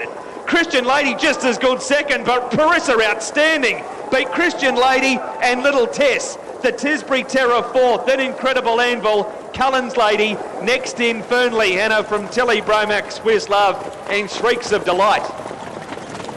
Wow. 7 Parissa. 271.40. 5 Christian Lady was just as good at $2.80, maybe a notch below because couldn't go with the winner. And Little Tess, number 8 at $7.70. 28.7 the first quarter, 29.4 the second, 30.7 the third. She hasn't just won it, she's run home in 28.9 and gone 158 for the last mile. Tisbury Terror will clock in 4th spot. What a win, Gregorio. Very big performance. She's game like that, though, isn't she? We've seen her go some terrific races on speed, and Robbie Close knew that. He knew he had to put the pressure on. What sort of time have they run here? About 2:22 again. She's been ultra tough, and Mark Jones, I think that's about 62 or 63 for the season, so another terrific run from his barn. And in the junior drivers race, that's 35, just one off the lead, jointly held by Stevie Golding and Craig Ferguson. The speed was on, though, and she put all of the pressure into the race. That makes Christian's Ladies run, as you say, very good. Little Tess running on nicely. The Tisbury Terror enjoyed that sort of speed too, but ultimately they couldn't get to Parissa. Judges call, and first leg of pick 6, you need the 7 on your ticket. Second, 5 Christian Lady, and third, 8 Little Tess. 4th has gone to 6, the Tisbury Terror, from 4, Cullen's Lady, and 9, Incredible Anvil. 7, 5, 8, 6, 4, 9. The margin's 4 lengths, 1 length, 1 1/4, 3/4 of a length. The winner's time was 2:21.9, a mile rate of 1:57.1. The last 859.2, last 428.7. Congratulations to Mr. and Mrs. Steve O'Brien. Win 4 at start 43. Her record should be better than that, to be honest. But tonight she's been way too good and cemented her position in the Broodmere Barn, because that is a wonderful time, 221.9. Mark, that's the first leg of pick 6. Second leg is an open go over the 1950. A lot of money for Nevertheless, a lot of money for Stun and Dude. And can Mark Jones grab a double here tonight, because Espresso Martini, not a forlorn hope. Race number 5, 7:34. Yeah, been going well across the country, has Mark Jones, and some of his former runners going around as well across in Australia through the Queensland Carnival. And Robbie Close, what a great last couple of months he's had in terms of that juniors premiership. He is in that battle for sure. 3 minutes away here, Hadtrick on trackside 1. The runner we're going to highlight here is Homebush Lucifer, who's our current favourite. This was the performance on the 3rd of July, running second from box 3. Wider Regina Harker, and trying to punch through there would have been MBDG. It's a blanket to this first bend, getting a lovely run through. Homebush Lucifer could be hard to beat from there. Back and behind them to Miss Mohawk, trying to follow it through around the corner. Manu Rama in front. Homebush Lucifer coming hard. Manu Rama from Homebush Lucifer. Miss Mohawk got to 3rd. Runs for... Yeah, he was a bit slow out of the boxes there, was Homebush Lucifer on that occasion at Hattrick last week, but today can certainly go one better off the back of that really nice effort to work its way through the field and finishing for second behind Manu Rama. It's at 4:20 with the bookies. Punters are coming for Making Time here, who was also slow away in a race behind Thumbprint Tony, but was a winner prior to that in C1, and that was at C2 debut, where it was slow away from the boxes over the 5:20. To Rozzo shortly, he's got a nice one here at $7 on top, but Parissa at Addington, number 7, 271.40, 5 Christian Lady, 280, 8 Little Test, 770, Quinella, 25.30, Trifecta, 613.90, first 4 paid $3,465.70 with a carry forward through to the 5th, and the pick 6 result will come to you as soon as possible with that terminating pool. But Rozzo, you've found us a one here at $6.10, the tote on top. Yeah, I guess, Mark, anything you go for here, you're getting good money each way. It's a remarkable tote market. Up until a moment ago, we had joint 540 favourites. I did put Makes Me Mum on top, number 7. Now, I know her wins have come from close in, but believe me, she's no railer. She does like to use a bit of the track, and her box 1 wins have come where she's pushed out at the first bend. So I put her on top. She was a Class 1 final winner going back 4 starts, and nabbed Nitro Mary on the line. Nitro Mary's in Class 5 now, so good form around Makes Me Mum. But yeah, there's other things you can pick through here as well, and go for other options. Whatever you like, have a crack. My Power Token's gone favourite at 470 and actually beat Makes Me Mum in a Class 1 final here back in May. And has been runner-up the last 2 behind Thumbprint Tony and Homebush Spook. 56,900.26 live after leg 1 of pick 6 with 7 Parissa at Addington, chasing $62,000 tonight. So went 7 Makes Me Mum on top, but a race, as I say, where you can make a case for a few here. 6 Making Time, recently advanced to Class 2. Certainly has some early speed, would want a little bit of a margin on some of these Making Times, so she'll have to jump a wee bit better than she did last time out when she stepped up to Class 2. Dog 5, Wall Age, was in a handy spot at the first bend last time. It was a fortnight ago when he got brought down. 2 fell at that time. I'm a Catch was the other one, and they're side by side here. The first bend's going to be crucial here.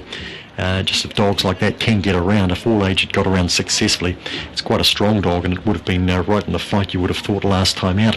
The 3 Dog of Power Token we talked about, being runner-up the last 2 and having beaten Makes Me Mum in a Class 1 final back in May for Steve Marr, who's had a win tonight, and Steve also has Makes Me Mum here, which is a sister to the earlier winner in Mega Jet.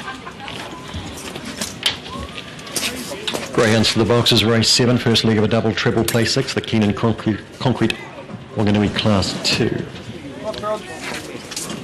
Homebush Lucifer went up early. Ollie Baxter, No Power Token, Wall Age, Makes Me Mum, second line. Lucifer's down, I'm a Catch, Making Time, Come On Mickey. Lined and ready for the first 520 of the night. Homebush Lucifer back to favourite 440, but gee, there's not much in it set. Racing, Ollie Baxter away fairly with a powered token, followed up by Wall Age, and I'm a catcher trying to punch through. Makes Me Mum is very wide round the first corner, and just getting ahead of that and getting into a handy spot would have been making time. Now, let's pick them up into the back because Homebush Lucifer's got a lovely run through into second here. It's Ollie Baxter, Homebush Lucifer, and a couple of lengths away then to Makes Me Mum getting up on them. Then Making Time, O Powered Token. Further back in the race here, then we've got Come On Mickey. Wall Age has got a good way from them now with I'm a Catch. Up to the corner they come. Homebush Lucifer, Makes Me Mum, and Ollie Baxter right down the outside. Ollie Baxter, Makes Me Mum. Ollie Baxter, I think, from Makes Me Mum. Making Time just third there. And right with them was a powered token. Come On Mickey getting home. Homebush Lucifer tiring. And back with them would have been I'm a Catch when they crossed, and Wall Age might have beaten it in. The one's done it. Ollie Baxter, just from Makes Me Mum. There wasn't a lot in it. And Making Time third ahead of the three. Oh, powered token. Ollie Baxter centre track. Does enough. From the 7 Makes Me Mum. Making Time held third ahead of a powered token and the tiring Homebush Lucifer. If we have a look at them from the head on. Really good charge. Come on, Mickey's just run back past me here. Running back to Jen, which is good of him. Around this first bend, Ollie Baxter made it there first. Making Time tried to cross Wall Age. I'm a Catch, Makes Me Mum wide, and Homebush Lucifer got a lovely run through at that point, but he couldn't quite sustain over the concluding stages. John McInerney got the win, though, with Ollie Baxter. This dog race by Troy Prevost. Beckham Bale, Sally Baxter, the breeding, win 8 at start number 63. 30.66 the winning time, with a run home of 11.77. And the margins were ahead by 2.5 by a half. Just waiting to see if the splits come through. 5.03, good lead up. 18.89 to the midsection, and that wraps up race number 7. Got 4 520 metre races in a row, and next up race number 8, a class 3 over 520 metres minus the balance mark. We race at 7:43. And that race has got Thumbprint Tony, who's looking for 3 on the trot, Barry's Way, Sweet Ruby Jane, Bitcoin, etc. In the 8th event, that'll be the final leg of the triple trio. And after 2 legs, we're down to 5.54 in tonight's triple trio. Nice shots of the smorgasbord dinner, people getting involved there. I'm sure the midwinter Christmas at the races is continuing there too. Got tie night coming up. It's all happening at Alexandra Park, looking scrumptious as well. Be interesting to hear the thoughts of Josh Dickey around Isa Smiling here as we get set for the second leg of that turbo terminating pick 6. And we've got 56,900 still live, chasing the 62,000 in the pool, Craig, ahead of your first leg tonight. Gee, wasn't Parissa good? Mark winning that last race at Eddington. That was a massive run. Just Mark Jones went past me and watched the race and said, wow, 221. Outstanding performance, Parissa. That horse on screen at the moment, the 5-year-old mare, Sun Isa, out of Sun Isa and Isa Smiling. She is your $3 favourite on the tote, but she's $2.50 on the book. Lovely type, trialling really well, this horse. Bit of a trick from a standing start. Josh Dickey takes the drive. This is what he had to say. Josh, a horse we haven't seen for a long time, is Isa Smiling. Been very good at the workouts. Understand that she raced as a 2-year-old, put aside, and things have evolved since then. Yeah, that's right. You know, Dad had quite a good opinion of the horse as a 2-year-old, and I think one day at the trial she trotted 2 minutes there one day, and look, the manners back then weren't great, and so it sort of come to a point where they needed to make a decision, and the breeding that she's got, they thought it was a great idea just to put her in foal, you know, a couple of years down the track, and you know, might have a quiet horse. And since then, Dad's noticed a huge improvement in the horse. I didn't work with her then when she was a 2-year-old, but I'm only sort of going on what Dad knows, and yeah, he's been really pleased with the horse, and you know, I think having the foal's done her the world of good, and it doesn't do any harm to a horse or anything, but it's probably going to help her career. Tonight, what are we expecting? I mean, it's different with trial day when you've only got 3 or 4 around you. Tonight you've got to get round a full field. If she did it right, she's better than a maiden? Yeah, for sure. She gives you the impression that she could win races quickly. She's got pretty high speed for a trotter. You know, you don't really sit behind trotters with speed like that, and you know, she just gives you the feeling that she could do a really nice job. she still is a risk. First start, really, under lights tonight, and it's going to be tough, but she's one to watch. Just be careful with her, but if she gets it right, I think she'll go close again.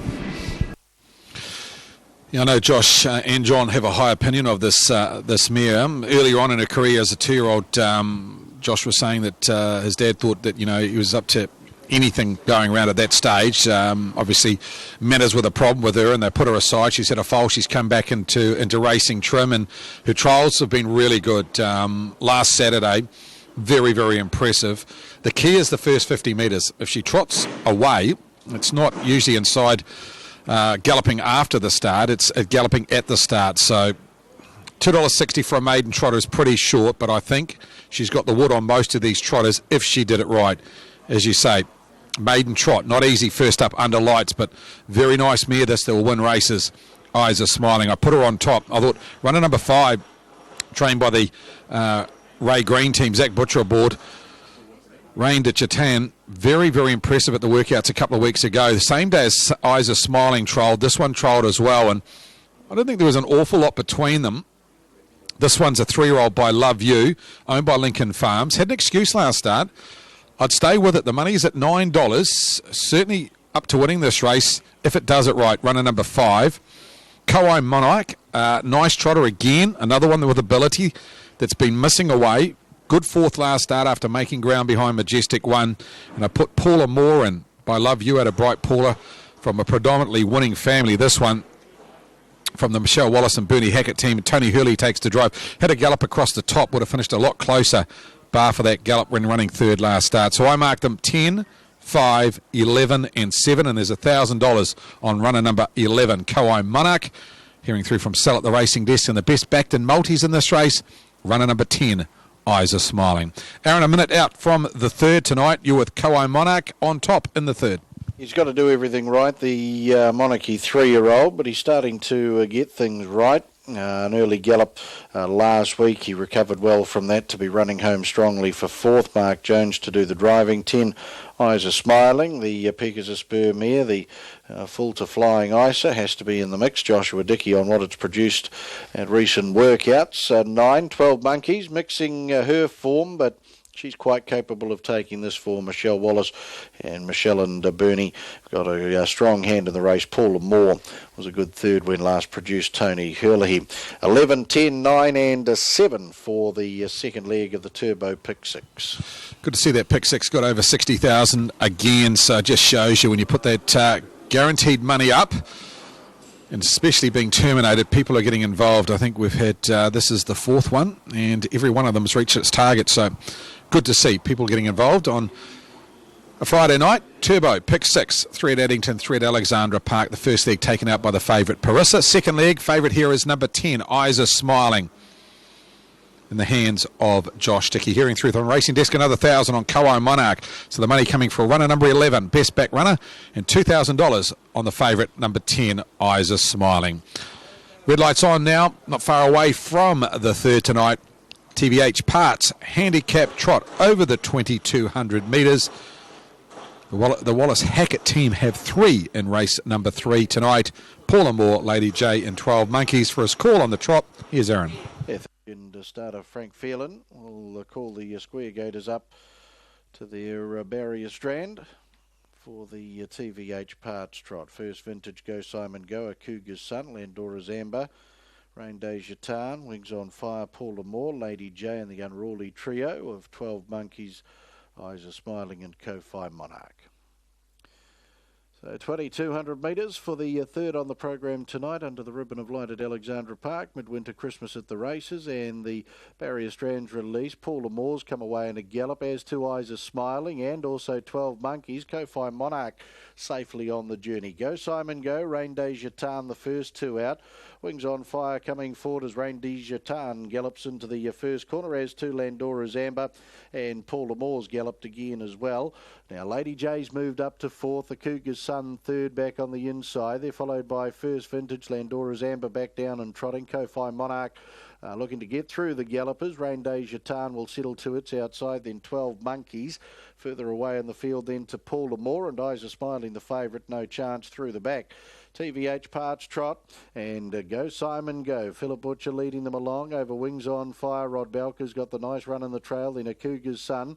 Jimmy Stormont looking for the first two square gating events on the program tonight. Third, 50.2 the lead time. In fourth is Lady J, followed First Vintage, then Landora's Amber. 2 lengths Rain Day Jatan with Ko-Fi Monarch on its back. 12 Monkeys has the back of Ko-Fi Monarch. There's a margin away to Paul Lamore, and also Eyes Are Smiling as they sweep across the showgrounds turn. 1,300 metres left to go in the third on the program, and about to work into the lane Go Simon Go. Rain Day Jatan about to come forward as Lady J's away from the markers around a Cougar's Son. First Vintage on the inside. Landora's Amber currently 1-1. Ko-Fi Monarch and the Jones boy. Mark Jones getting right into the contest. Opening quarter 35.7. Back in the field then to 12 Monkeys, and the other pair in a gap of a dozen lengths. Paul Lamore and Eyes Are Smiling into the final circuit, and Stables corner their final time. Go Simon Go leads Ko-Fi Monarch. Wings on Fire trailing Rain Day Jatan now to take 1-1 cover.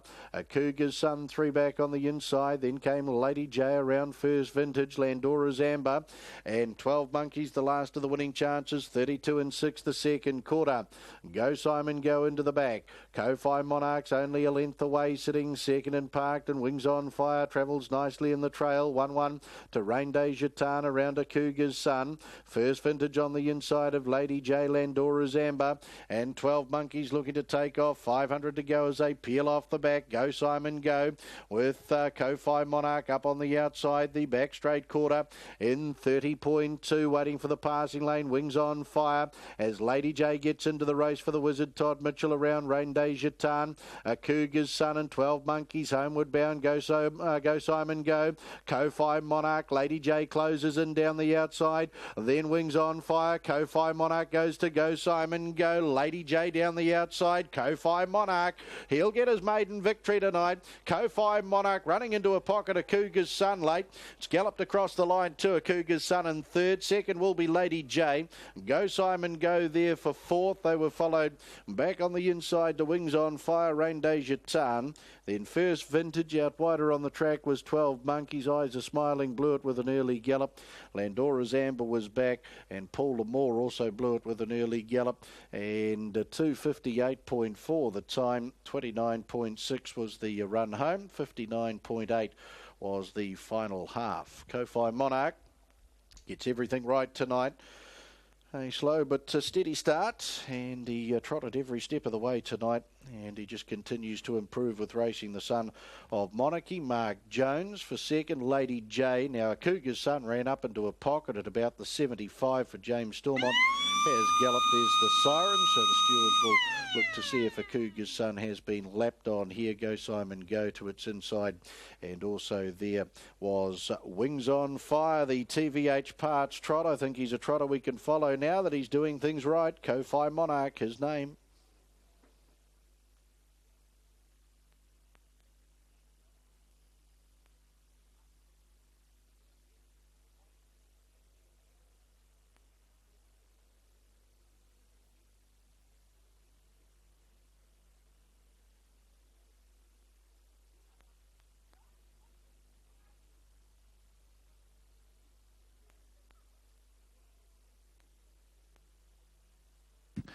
Placings in race 3, the TVH Parts Trot are confirmed subject to an inquiry. 11-8-3-2-6-1. 11-8-3-2-6-1. Horse 11, Ko-Fi Monarch, trotted the 2,200 metres from a stand in 258.41. Mile rate of 210.5. Last 859.8. The 429.6. The margins 1 length, a neck 3/4 of a length.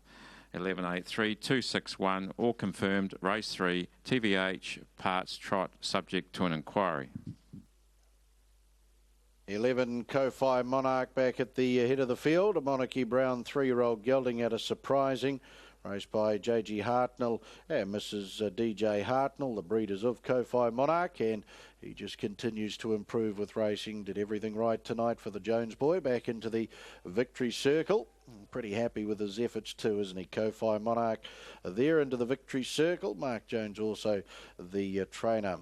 Mason Smith down there for TVH Parts, part of our victory celebrations.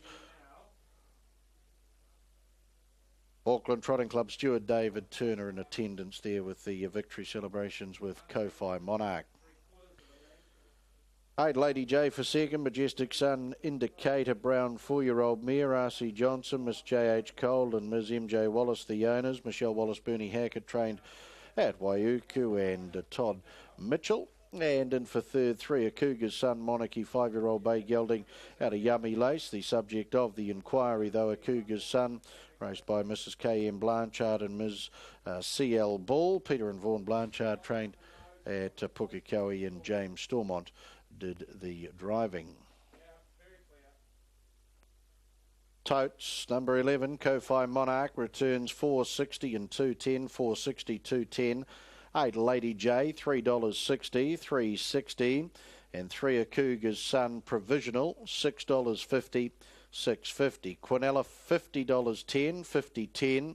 Trifecta Provisional, $1,932.90, $1,932.90. First 4 Provisional, $7,474.40, $7,474.40. 7 and 11 in the double, $12.50, $12.50. 7-8 concession, $19.60, $19.60 in the early treble, 1-7-11, $655, $655. Inquiry into the third horse, number 3, a Cougar's Son.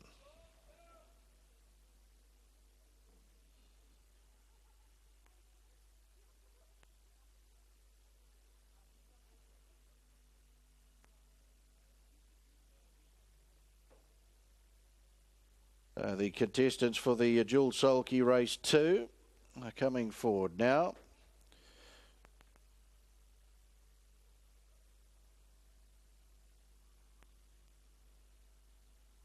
Matt Samuela with Fascination Street, Brett Gibbons, Sonic Jets, and Collett, Trinity's Dream, Ben Ryan, Sausage and Spud, and Alan Learmouth and the Shonky Donkey are the runners involved for the second of the Jewel Sulky action tonight, as they work into the home straight.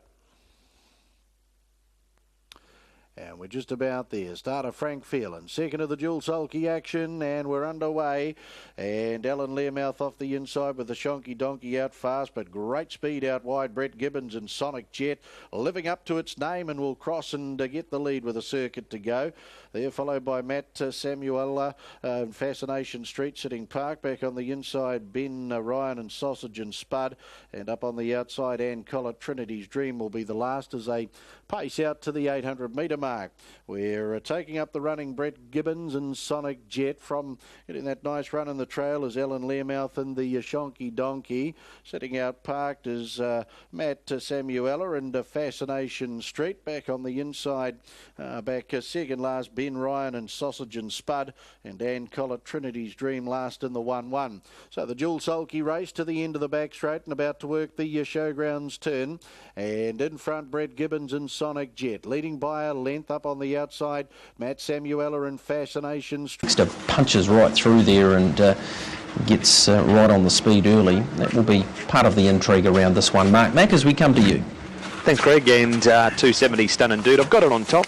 Dexter Factor will need to come into play here. He's pretty smart, but he's drawn awkwardly, even though he's following out. Nevertheless, I've got the 8 in for second. I'm hoping Gavin Smith, who trains and drives Lucky Luciano with the scratchings of 1 and 5, utilises that horse's gate speed. If he zips across from the outside of the arm, 12 and 210, they'll know he's there. His last start was a 4th behind Callenberg, home in 56.9, and a minute second to Avros Bracoli 2 runs ago. I've got 13 in Espresso Martini, who just cannot draw a barrier. This one a 3rd behind Callenberg. I guess if it was going to win a race, Espresso Martini, it'd probably be with unlucky number 13 on, because that's exactly what he's had when it comes to barrier draws of late unluckiness. We're about to hear that whistle go for race 5. First 4 jackpot of $1,000 out of the previous race, and there's currently just over $4,500 in the first 4 as a gear adjustment takes place down here on Lucky Luciano, a Christian Cullen 3-year-old. 2 in for Barry Ward in the upcomer. Matt Anderson wears the white cap on number 3, It's All Over Now. And Tim Williams the black cap on number 4, Bird of Paradise. Qatari Marty, Better Go Fernco. Coyote, Contractual Issues. Espresso Martini, Courtney John. And the whistle's now sounded. Wozniacki. 13 of them for the 5th of 9 at Addington. Just a reminder, the meeting here next week is on Thursday. Some areas show it's a Friday meeting, but definitely a Thursday meeting here at Addington next week. 16th of July. Some show the 17th, but if you turn up, you'll be a day late. The lights will be up, you'll dark. Now, Lucky Luciano. He's had a very late gear adjustment there. Geez, he's a talented man, Stevie Golding. Put an earplug in during the score-up. And he'll be tickety-boo, Lucky Luciano. Nevertheless is right. Courtney John, Hunter Bromack ready. Wozniacki was a very good second here 3 starts ago behind Albuquerque, who is a hope in an upcoming race. Big field, good field this one. And Wozniacki, It's All Over Now, up on the arm. United Video Mobile heads to the back. The tyres on the United Video Mobile. They're from the Tyre General. They sponsor race 5. Picking up speed. Green light. Racing. Gate speed nevertheless, and Lucky Luciano. Hunter Bromack's got them for early toe and then's going to give the lead up to Nevertheless. Wozniacki's running 4th, and from the back row, Stunning Dudes on the journey early. Then Espresso Martini, next in between horses is Bird of Paradise. Contractual Issues down on the pegs. 2 lengths away is Coyote from It's All Over Now. And then Better Go Fernco, Courtney John galloping in front of it, Coyote. Unrelated Qatari Marty's off stride at the back too, and that pair, they've lost at least 8 lengths before Qatari Marty paced again. Coyote lost a further 4. Lead time 23.1, fast going. Lucky Luciano led. Nevertheless, after handing up to him, left the trail and went out and around and takes over. And now Stunning Dude gets up outside of Nevertheless, who kicks up. And Lucky Luciano's 2 lengths away. 3rd, Speed's good. Espresso Martini's 1-1 from the 13. 3 back along the inside is Hunter Bromack from Bird of Paradise. Wozniacki's on the pegs. 1.5 lengths, It's All Over Now from Contractual Issues. Courtney John inside of Better Go Fernco. Tacking on Qatari Marty. And tailed off is Coyote. The first quarter 29.3. Stunning Dude's gone to the lead. He has done some work to be there and he's out by 1.5 lengths. Nevertheless trails and Espresso Martini parked running 3rd. Lucky Luciano, 3 deep on the pegs from Bird of Paradise. 4 back the markers, Hunter Bromack, 1 length away, It's All Over Now. Then Wozniacki, Contractual Issues, Courtney John. 1 length away, Better Go Fernco. 7 lengths Qatari Marty and 8 lengths to Coyote. 600 to go. Second quarter, 31.2, 60.5 for the half. And Stunning Dude comes off the back and leads by 1 length on Espresso Martini. Nevertheless, waits on the Terror to Love It. Pine Leaf Farm passing lane from Espresso Martini, who's being followed on the outside by Bird of Paradise. Lucky Luciano looking to clear traffic from It's All Over Now and Hunter Bromack. Third quarter, 31.4. Stunning Dude leads. Espresso Martini's 1/2 length away. Then came Nevertheless. Stunning Dude still in front. Hunter Bromack deep on the Terror to Love lane's putting a bit in, and so too is Bird of Paradise. Espresso Martini's gone to the lead. Bird of Paradise. Hunter Bromack the inside. Espresso Martini will crack it for a win. Espresso Martini from a lineup. Hunter Bromack, It's All Over Now, was bombing at the stablemate Bird of Paradise, who might nearly miss out after all that. Courtney John ran on, so too Lucky Luciano. And then Stunning Dude, Nevertheless, further back in the race, Contractual Issues, Wozniacki. And next to go by Better Go Fernco, Qatari Marty and Coyote. And 13 is the winner. Espresso Martini, Blair Orange. At $7.80 and $2. 28.7 the last quarter. 2 minutes, 0.6 for the last mile. Hunter Bromack burst up the inside. It's in a photo. Probably is going to either run second or third. Hunter Bromack, number 6. at $4.90, and it's all over now. Number 3 at $19.50 for the place, and Bird of Paradise, look, the winner when it joined in, I think is going to miss the top 4. Oh, the bad luck has finally ended. When I say bad luck, it's been picking up a check every week, this horse, Greg, and the unlucky 13 has got it home, got a beautiful run through at the start, was 1-1, aided by the fact Stunning Dude, and also nevertheless went to war, and Espresso Martini has pounced on them for a much deserved and overdue win, and Mark Jones goes bang bang race to race. Yeah, he does. He's won the first 3 legs of the terminating pick 6, and he's miles overdue, this guy. His last 6 barrier draws prior to tonight were 8, 11, 7, 14, 14 and 13. So I reckon he was overdue. Well overdue, and he got a beautiful run. Had to sit outside the race by the Med 8 Syndicate, win 3 at start 22 by Better's Delight out of Putting on the Glitz. Blair Orange gets a double here tonight, and Mark Jones' team throughout the country on fire. Good race, Hunter Bromack jumping up from Maiden Company. That form franked by Mongolian Archer winning earlier on, and then it was the Barry Ward pair. It's all over now. Bird of Paradise, Lucky Luciano wasn't far away. Terrific race. Here's the judges' call, and then back with Mark. 6, Hunter Bromack, and third 3, It's All Over Now. Fourth has gone to 4, Bird of Paradise, from 9, Lucky Luciano, and 7, Courtney John. 13, 6, 3, 4, 9, 7. The margins ahead. A head, a nose, half a neck. The winner's time was 2:23.8, a mile rate of 1:58.6. The last 859.7, last 428.5. And the result will come through shortly there. In terms of that pick 6-2, we'll keep you updated. That inquiry continues at Alexandra Park. It's into the third horse galloping over the line there in the previous event, so no change to the winner, number 11, Kofi Monarch, but the inquiry does continue at Alexandra Park for the time being. The runner we're going to highlight here at Hattrick Raceway is the downgrader. That's Sweet Ruby Jane, and this was the run prior to downgrading, and it was fourth to the very talented Corborn Matty at Palmerston North at the end of June. Drew box 1 in this occasion in the red. Boxes set. Racing, Sweet Ruby Jane's come out well, and Corborn Matty matches it early, and they'll be followed through there by Tarizar. Just beside them to Allegro Max and Always Welcome, trying to get up and around the outside there. Premier Division starting to progress forward. Graduation's got back, and Arcane Sabres last. Corborn Matty's found the lead by 2. Tarizar right there though, then Allegro Max further back in the race as they swing the corner. Premier Division, Always Welcome. Ruby Jane spooked out of it at the first bend. Corborn Matty in front is hunting along nicely. Coming home well was Premier Division. I think might have grabbed second off Allegro Max. And close up there, then Sweet Ruby Jane was coming again. And escapes Class 4 after that particular effort, and draws box number 4 for this. Addington, 13 Espresso Martini, 780 and 2, 490 Hunter Bromack number 6, 3 It's All Over Now, 1950 the place, Quinella 49.20, the trifecta 3,103.90, the first 4 $8,046.50 with a carry forward to most of that, 13, 6, 3 and 4, double 12.80, concession 17.10, the quaddie 292.10. We'll tidy up that pick 6 in a tick. But back with you, Rozzo, final leg of the TT. What do you like? So no one's paid. Mark, I went 4, 7, 2 and 3. I've got 3 downgraders on top. Steve Davis would be in a frenzy here. 4 Sweet Ruby Jane downgrades. Gets away from box 1 2. She's not entirely happy up against the rail, so she might make a better fist of it even out of box number 4 here, and hopefully stay clear of that first bend, because in traffic, a bit spooky. She's very, very fast at best. Dog number 7, Arcane Sabre, downgrades 2, was a Class 3 win in slow time, I must say, back in June. You can find the line quite strongly, this dog, slightly awkwardly drawn. He has run 30.08 in the past. It's a very cool night here tonight.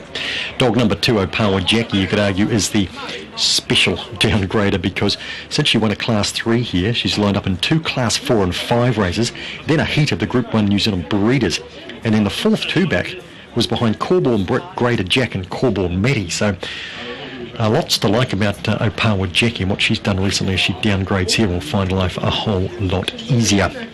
Next best I thought might be the 3 Corborn Phillip, who was a Class 2 winner here, 3-back, but has been through the grades. Great to see Barry's way back tonight. Look, he's 5 and a bit, and he tore at Gracilis last start, and I thought we might not see him again, but he's back tonight. So Richard Waite's done well with Barry's way. We'll see what he can do, but it's a long time since he won a 520 metre race here. To the traps for race number 8, the Rock 95.2 FM, Class 3s.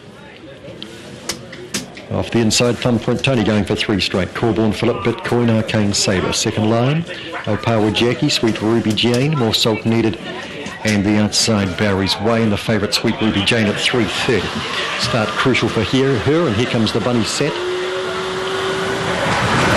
Racing, Sweet Ruby Jane, just a fair break only, and Corborn Phillip gets out to the lead. Thumbprint Tony the inside and pushing forward Barry's Way round that first bend. Opawa Jackie trying to punch into it. Arcane Sabre out wide. Bitcoin closer in with More Salt Needed, and Sweet Ruby Jane's got to come from last. Corborn Phillip sets them up by 2 from Thumbprint Tony. Barry's Way. Opawa Jackie runs the inside. Further back then to Bitcoin. Arcane Sabre back there with Sweet Ruby Jane and More Salt Needed on the corner. Corborn Phillip in front. Thumbprint Tony pushing hard. The McInerney pair do battle. Further back, Opawa Jackie. Corborn Phillip in from Thumbprint Tony. Then we had Opawa Jackie. Sweet Ruby Jane rushed home for 4th. Then Arcane Sabre, Bitcoin, Barry's Way, and More Salt Needed. McInerney Quinella here after they won the previous 2 with Ollie Baxter. And it's been Corborn Phillip and Thumbprint Tony doing it. Hammer and tong up top, and leaving the others chasing the minor scraps, and Opawa Jackie has got 3rd, and Sweet Ruby Jane settled last and rushed home like it did at Manawatu last time, but never a winning prospect. 30.49 has been the winning time. The run home 11.66. 3, 1, 2 and 4 on the board. Half a length was the winning margin, then 4 1/4 and 3/4. 5.10 the lead up, and 18.83 the midsection, and Corborn Phillip got to the lead and really gave nothing else a chance other than Thumbprint Tony, who chased hard all the way, and not really much happened other than Sweet Ruby Jane coming from the rear for 4th. He's a black dog by Elite State out of Time to Play. Huddy Gilbert owns, John McInerney trains. Picks up the Quinella here, goes back to back as well. With Ollie Baxter winning the previous, and for this dog it's win number 22 at start 123. That's the 8th. We look forward to the 9th, the Wanganui Security Class 5, 520 metres quality field, and we see Corborn Crouch step off box 1. He's won 11 from 15 here, but up against some tidy opposition at 13 after 8. Yeah, we'll kick off the second quaddie there, the Wanganui Security, 8.13, and looking forward to that particular event. It's going to be a good one too. Matt Roberts, he's got a number of great chances, including the aforementioned Corborn Matty, who was in that VT we looked at, and Corborn Brick as well. The kennelmates of Corborn Crouch, who draws box number 1. A result to come shortly. We'll update pick 6 for you too as we head towards the halfway stage, or we are at the halfway stage in tonight's Turbo Terminator. Favourite here, Bite the Bullet, number 5 at $3 for John Dunn, who we'll hear from fairly shortly ahead of race 4. But back to you, Craig. Obviously, maybe a bit of news on that inquiry, hopefully through shortly, but some news too on the last tonight.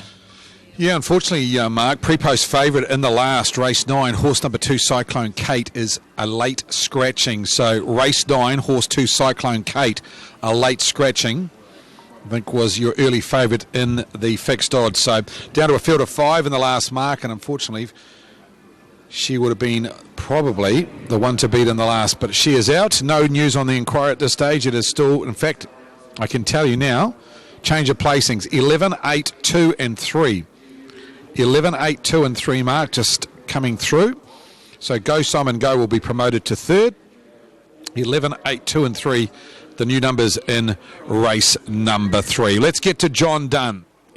He drives 5, Bite the Bullet, in race number 4. John Bite the Bullet having its first start at Alexandra Park tonight. Looked a nice 2-year-old early on. You've put him aside, come back. He had a trial at Rangiora the other day. What did you make of it? Yeah, lovely horse actually. He's going to be a horse with a bit more time too. He's a big rangy sort of a fella, and still got a wee bit to learn about the racing. He went to a trial about a fortnight ago at Ashburton, went 3-3 and did that nice. So going to run the field last start, and he hit the line very nice. How's he progressed since he's come north? Right-handed, is that going to be a problem? He's getting a lot better every workout. Matt gives him up here, he's getting better, but still it's going to be hard first time this way round under the lights at race conditions. So whatever he does tonight, he's definitely going to improve on. I made him the bet of the night tonight at Alexandra Park. He was 420 this morning into 260. Race 4, horse 5, Bite the Bullet. I like the trial at Rangiora. He finished down the track, but gee, he was making good ground. He's had a couple of workouts, paraded really well tonight, and what is a very, very good maiden field. These $12,000 maiden races attract some nice fields. We've seen it in the last 2 or 3 weeks. Of course, last week, Joe's Dream won, beat Jabari, who was very well backed. They've been very competitive and they're running good times. Last week they went around about 243, 242. I expect the same tonight. Hard to win a maiden race here for $12,000. I expect them to run along again in race number 4. Josh Dickey, he drives stable runner number 4, Majestic John. Josh Majestic John comes up with a good draw tonight, barrier number 4, and a good run behind Defy the Odds last week. Yeah, it was a great run actually, to be fair. I followed him the whole way and just couldn't quite get him on the line. His sort of horse has got better and better as we've raced him, and his work since then has been pretty good. But, it's a handy field tonight. Is one of Johnny's is racing good. Tony's horse, War Horse, I think he's called, and even Jabari, he was nice out here last week. But if he gets the right run, he's a really good sit sprint horse, and he could be right there. That's Josh with his thoughts on Majestic John. Of course, he drove Jabari last start, but on stable runner Majestic John in race number 4 tonight. Head-to-head there on Chevron's Easy, and Jabari on option 5-4. Hearing through from the racing desk, best back runner, and gee, they're coming for it big time. Bite the Bullet. Significant bets on it.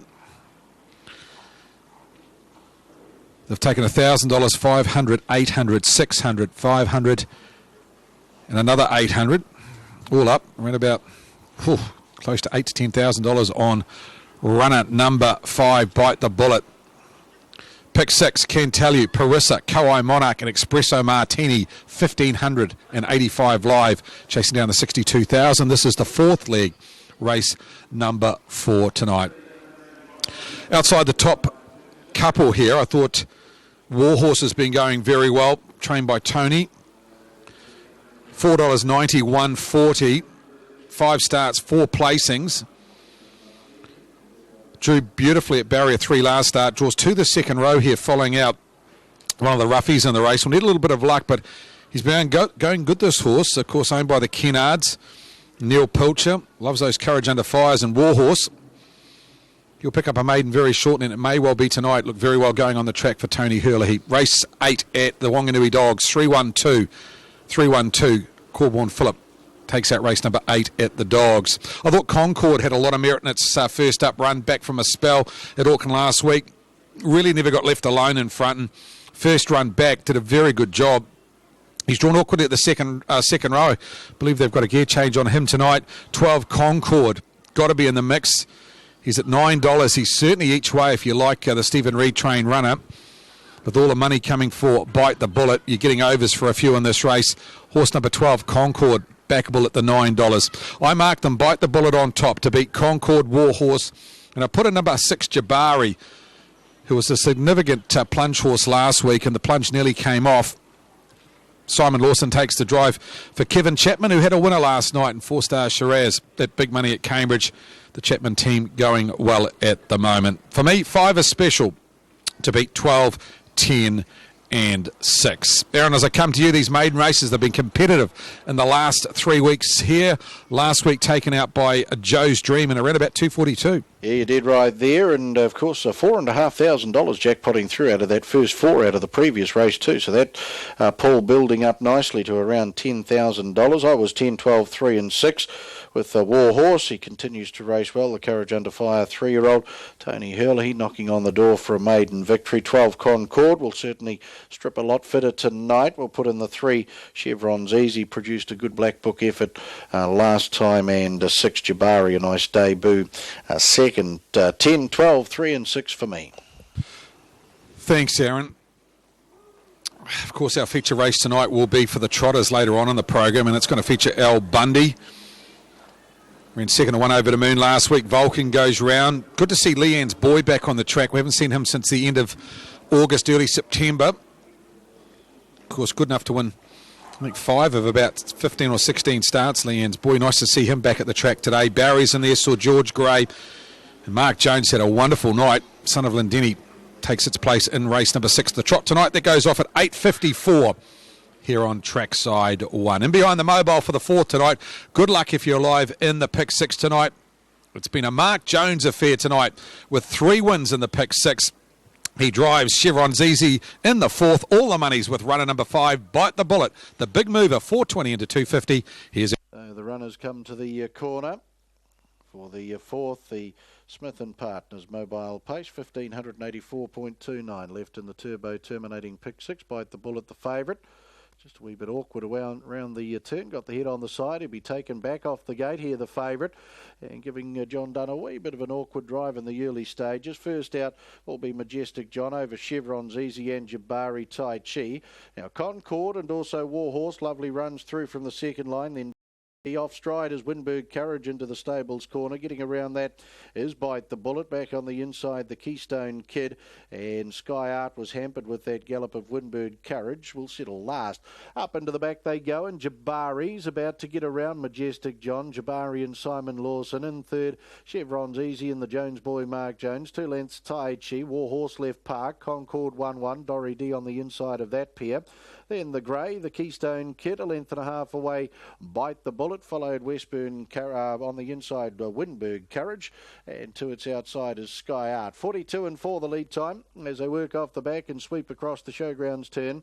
And Jabari, who put in a good debut run for second, he leads them along nicely over Majestic John. And Joshua Dickey nestles in for the lovely run in the trail. Then Chevron's Easy. Concord about to get out of the 1-1 to get around. Warhorses Bite the Bullet and John Dunn look to come forward. Dory D takes the opportunity to get away from the marker line. Tai Chi 4 back on the inside, followed through by the Keystone Kid, Sky Art, and Winberg Courage. 33 and 1 the opening quarter, down to the Judge Bell and 1 to go. And Jabari, the son of Better's Delight, will pace them into the final circuit. Bite the Bullet moves up out 3 wide around Concord in the middle as they work the stables corner. Favourite working hard out 3.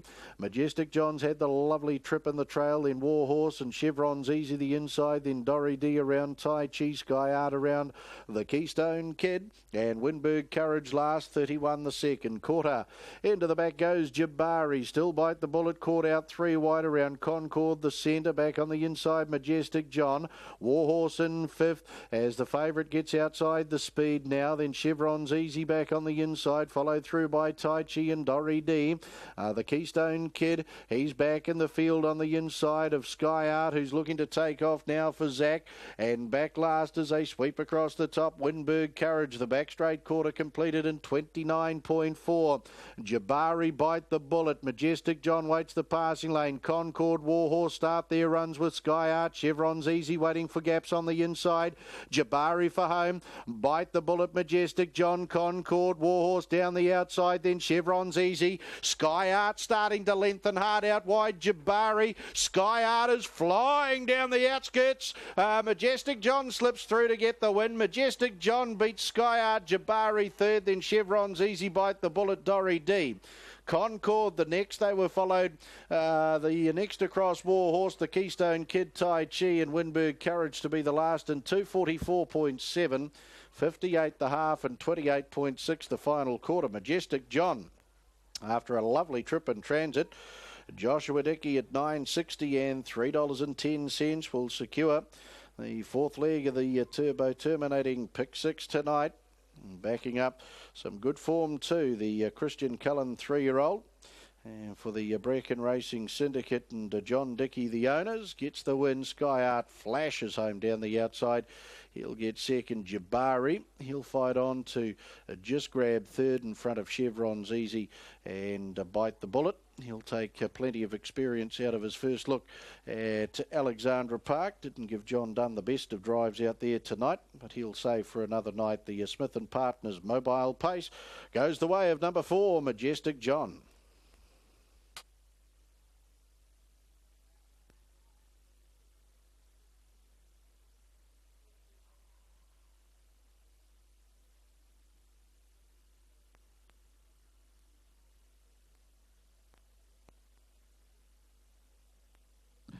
Official placings, race 4, the Smith & Partners Mobile Pace, 4763512, 4763512. Horse 4, Majestic John, paced the 2200 metres in 2:44.75. Mile rate of 2 minutes 0.5. Last 858, 428.6. The margins won the quarter lengths, 1 length ahead. 476, 3512, race 4, Smith and Partners, Mobile Pace.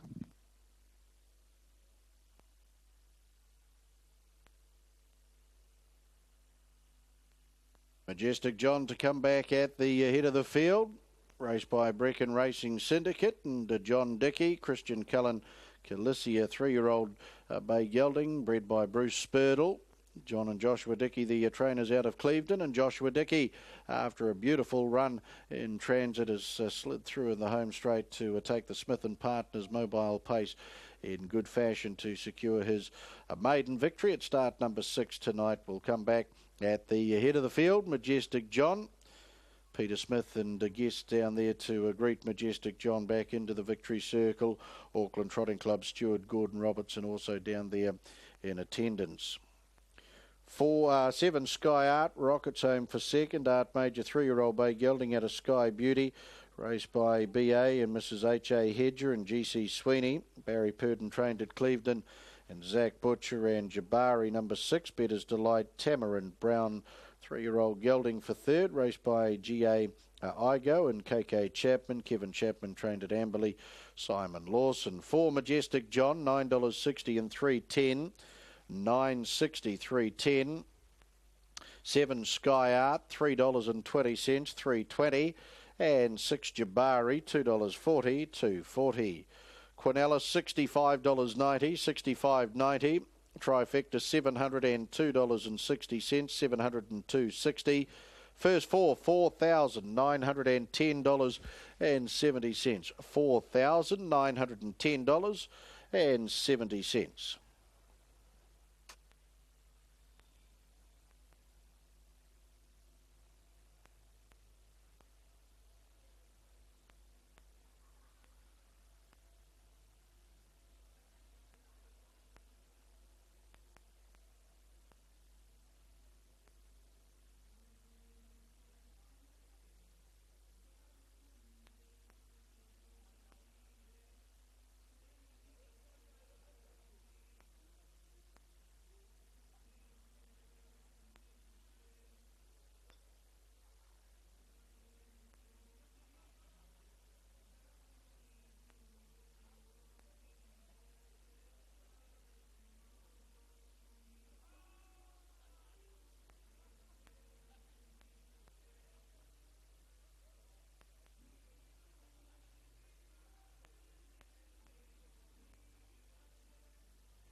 $11, $13 and 4, 149.76, heading towards that 62,000, 2 legs to go, and it'll be all over in about 15 minutes.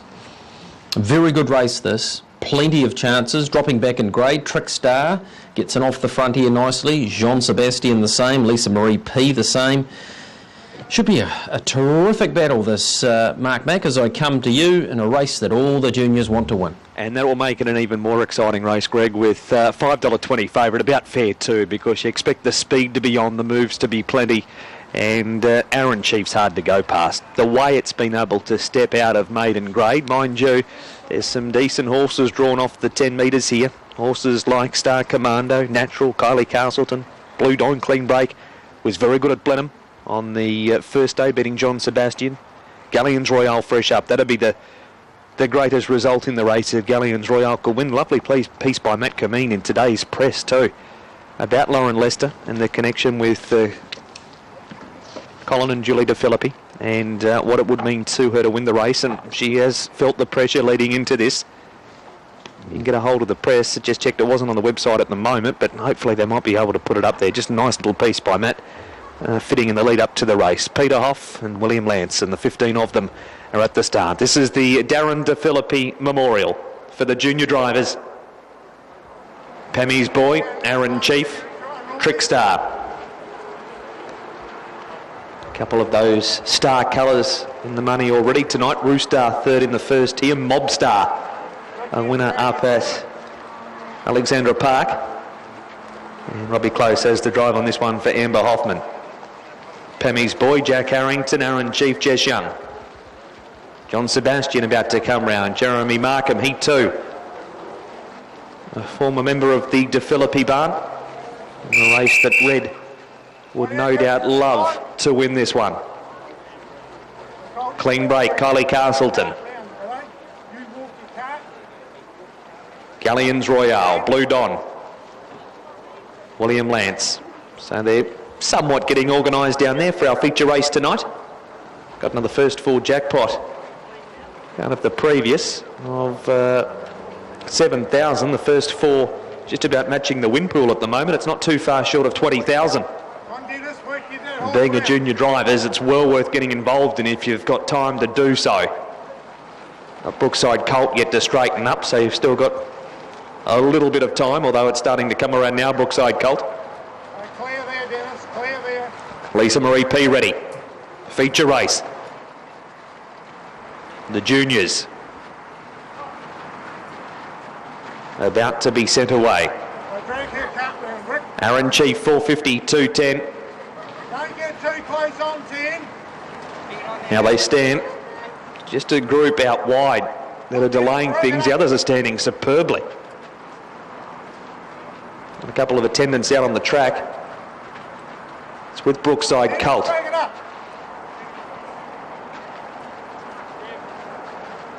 He's got a bit of a push around happening. Now they'll clear the track. Racing. And the juniors feature is underway. Trickstar away pretty well from the inside. Price of Fame bobbled away. Most of the others have left in a trot, barring Pammy's Boy, who's up in the air now too. Down on the inside, Trickstar is just going to hold out Brookside Colt, and Star Commando landed the trail but is galloping. To the outside of that trotter is Aaron Chief, and the favourite is just going to sneak by it safely. Kylie Castleton follows through on the back of Aaron Chief from John Sebastian. Three wide Lisa Marie P, a break of about 2 or 3 lengths to Blue Dawn. Clean Break or Natural getting through inside of that trotter, and a length and a half to Galleons Royale from Peter Hoff, William Lance, 2 to Clean Break, and about 3 lengths to Price of Fame. Star Commando's galloping back behind it on its inside, and Pammy's Boy's another 4 or 5 lengths away. 1,950 metres left to go, and the leader is Trickstar with Robbie Close by a length over Aaron Chief and Jess Young. Brookside Colt third for Matt Anderson, and Kylie Castleton about to get left park for Brad Williamson as Aaron Chief trotted to the lead. Lisa Marie P and Nicole Harris running fifth from John Sebastian and Jeremy Markham. Next is Blue Dawn, who's over on the inside for Stevie Golding. A length away next is Natural down on the pegs, and it's being driven by Michelle Nielsen. And they were followed by Galleons Royale and Lauren Lester. A length and a half to Peter Hoff, who's well back in the field with Katie Cox. 2 lengths to William Lance and Kevin Riddell. 1.5 to Clean Break and Kim Butt. 4 lengths away, Price of Fame, Matt Purvis. 2 lengths to Pammy's Boy, Jack Harrington. And last of all, Star Commando. The lead time 1:21, and Aaron Chief was fair looked at by Kylie Castleton for a good furlong back at the mile pole. Trickstar's running third, and 1-1 Lisa Marie P. 3 back the inside, Brookside Colt. John Sebastian, 3 back the running line from Natural on the pegs. 4 back the outer is Blue Dawn. 1.5 Galleons Royale, a length and a half Peter Hoff. Price of Fame down next to the pegs from William Lanson. Clean break, 1.5 Pemmy's Boy. And last is Star Commando. First quarter 31. Below the 1,000 in the Darren DeFilippi Memorial. And Aaron Chief leads the way. 1.5 length, Kylie Castleton. Trickstar's had a good trip. Trailing the speed for just on a lap now. Lisa Marie P11. Brookside Colt 3 deep on the pegs. A neck to John Sebastian from Natural Blue Dawn, 1.5 length, Galleons Royale. Peter Hoff in that blingin' brow band gets going. On the inside is Price of Fame from William Lance, who is 4 wide launching down the back. 2 lengths to Clean Break and Pemmy's Boy. 31.8 the second quarter, 62.8 for the half. Aaron Chief's about to get a stack of company. Firstly from Kylie Castleton again and Lisa Marie P up 3 wide. Trickstar driven up a bit in the trail. Next in Brookside Colt from John Sebastian following Lisa Marie P. Then Blue Don looking to follow John Sebastian. Galleons Royale badly held up from Peter Hoff. Third quarter's only 31.1. Aaron Chief leads in. A length on Lisa Marie P. Trickstar, Galleons Royale deep on the passing lane. Galloped and John Sebastian is letting down at the 100-metre mark. Aaron Chief leads. John Sebastian's a neck away. They've got it between them. Aaron Chief kicking. John Sebastian one last dive. Missed. Aaron Chief wanted a nose and beat John Sebastian. And third either Lisa Marie P or Brookside Colt. Then Blue Dawn. Clean break. Next in was Trickstar, followed in by Peter Hoff. And then came Kylie Castleton, William Lance Natural, Galleons Royale, an untimely gallop at the top of the lane. Price of Fame, Pemmy's Boy and Star Commando. 3 Aaron Chief, last quarter 29.9, last mile 23.8. Jessica Young at $4.50 and $2. For John Sebastian, Jeremy Markham at $3. Had one real decent crack. He was never going to get there, John Sebastian, till right near the line. And he has one decent old drive at Aaron Chief, but is going to come up half a head short. And Brookside Colt will run into third, number 6, at $15.40 for the place. Lisa Marie P, the 7, will run fourth. They were launching from the 600-metre mark, Greg, but Jess Young and Andrew Fawkes, gee, you've got to take your hat off to Andrew. What a job he's done with this trotter. Absolutely, Mark. Great call in that race too, and congratulations to Jessica Young and Andrew Fawkes. He's in sublime form at the moment. Aaron Chief, he was in on the markers. Terrific run from Jean Sebastian. He was mixing his gait a wee bit. Jeremy had to look after him. He's gone very close to winning this race. Brookside Colt will certainly inject a fair amount of the trifecta in the first 4, as will Lisa Marie P. But the third female junior driver to take out the Darren DeFilippi Memorial behind Lisa Godsall and Kirsten Green. Congratulations to Jessica Young. Judges call, and then back with you, Mark.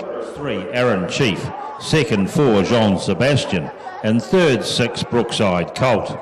Fourth has gone to 7 Lisa Marie P, from 12 Blue Don and 1 Trickstar. 3, 4, 6, 7, 12, 1. The margins are short head, half a length, half a head, 1 3/4 lengths. Winner's time was 3:25, a mile rate of 206.8. The last 860.6, last 429.7. The winner paid $4.50 and $2, $3, $15.40 the place getters. Quinella 3 and 4, $18.20. Trifecta 1,056.80, and the first 4, $21,767.90. 12,000 carried forward to the 7th. Rosso, the first leg of your quaddie is about to get underway. Mark, it's a cracking field too. The Wanganui Security Class 5 over 520 metres. First leg of a quaddie, as you say, and first leg of a double too. And we see Corborn Crouch return to hat-trick, a track he's been super on. He's won 11 from 15 here. Things didn't go quite right in the Southern Campaign. Down at Addington, he can bounce back here. He's not the perfect box 1 dog by any stretch, but he can find a way, especially here at hat-trick. And at his best, he's one of the best in the country. Pick 6, 7, 11, 13, 4 and 3, 25.88. Live there with a leg to go, chasing 62,000 tonight. Dog 2 Kissing Gwyneth fell in the Breeders' Stakes final He just took an awkward stride after the start last week, and that cost a winner close fourth behind Corborn Brick, Ritzadeni and Tefano. A number of those lining up again. Option 929, three-way go for the sum of rugs. Number 6, Corborn Brick, winner 2 back over Ritzadeni. And that was last week in the corresponding race without Corborn Crouch in it, and then chased home Corborn Matty, who was a race rival. That was at Manawatu. Corborn Matty yet to win over the 520 metres here, despite his impressive form at many places. But more wins as a sprinter for him, but he's a very capable 520 metre dog. And his last 2 back-to-back wins have been at the Manawatu. Boston Heart might offer some value, beat Corborn Brick here 2 back, had no luck at the first pin last week, but does have box 7 to contend with again. 4 for Lisa Ahern, 3 for Matt Roberts, and Boston Heart for Angela Turbold. To the traps, race 9, Wanganui Security, Corborn Crouch off the inside, the favourite with Check the Mail in 3. Gold Rug here for Corborn Matty and Boston Heart in the black. Second line, Kissing Gwyneth, Ritzadeni, Corborn Brick, Tefano. Quality field, and we're lined and ready. Bunny with the traps about set. Racing, Corborn Crouch hops out fairly well with Kissing Gwyneth, Ritzadeni poking up there momentarily. More Corborn Matty and Tefano trying to head them off around the first bend. Corborn Crouch gets there though with Tefano on the outside. A couple of links away. Boston Heart has got close. About 3 links back there, and we've got Corborn Matty. They'll be followed through by Check the Mail and Ritzadeni as well, back with Corborn Brick, and Kissing Gwyneth's gone back to last. Corborn Crouch is in front. Boston Heart a big danger. Back and behind them then we've got Tefano and Check the Mail. Up they come. Boston Heart the inside grab, Corborn Crouch. Boston Heart from Corborn Crouch, then Check the Mail to Fino. Further back of the running then we would have had Ritzadeni. Corborn Brick was back in the race too. Corborn Matty well back with them too. And Kissing Gwyneth. Boston Heart.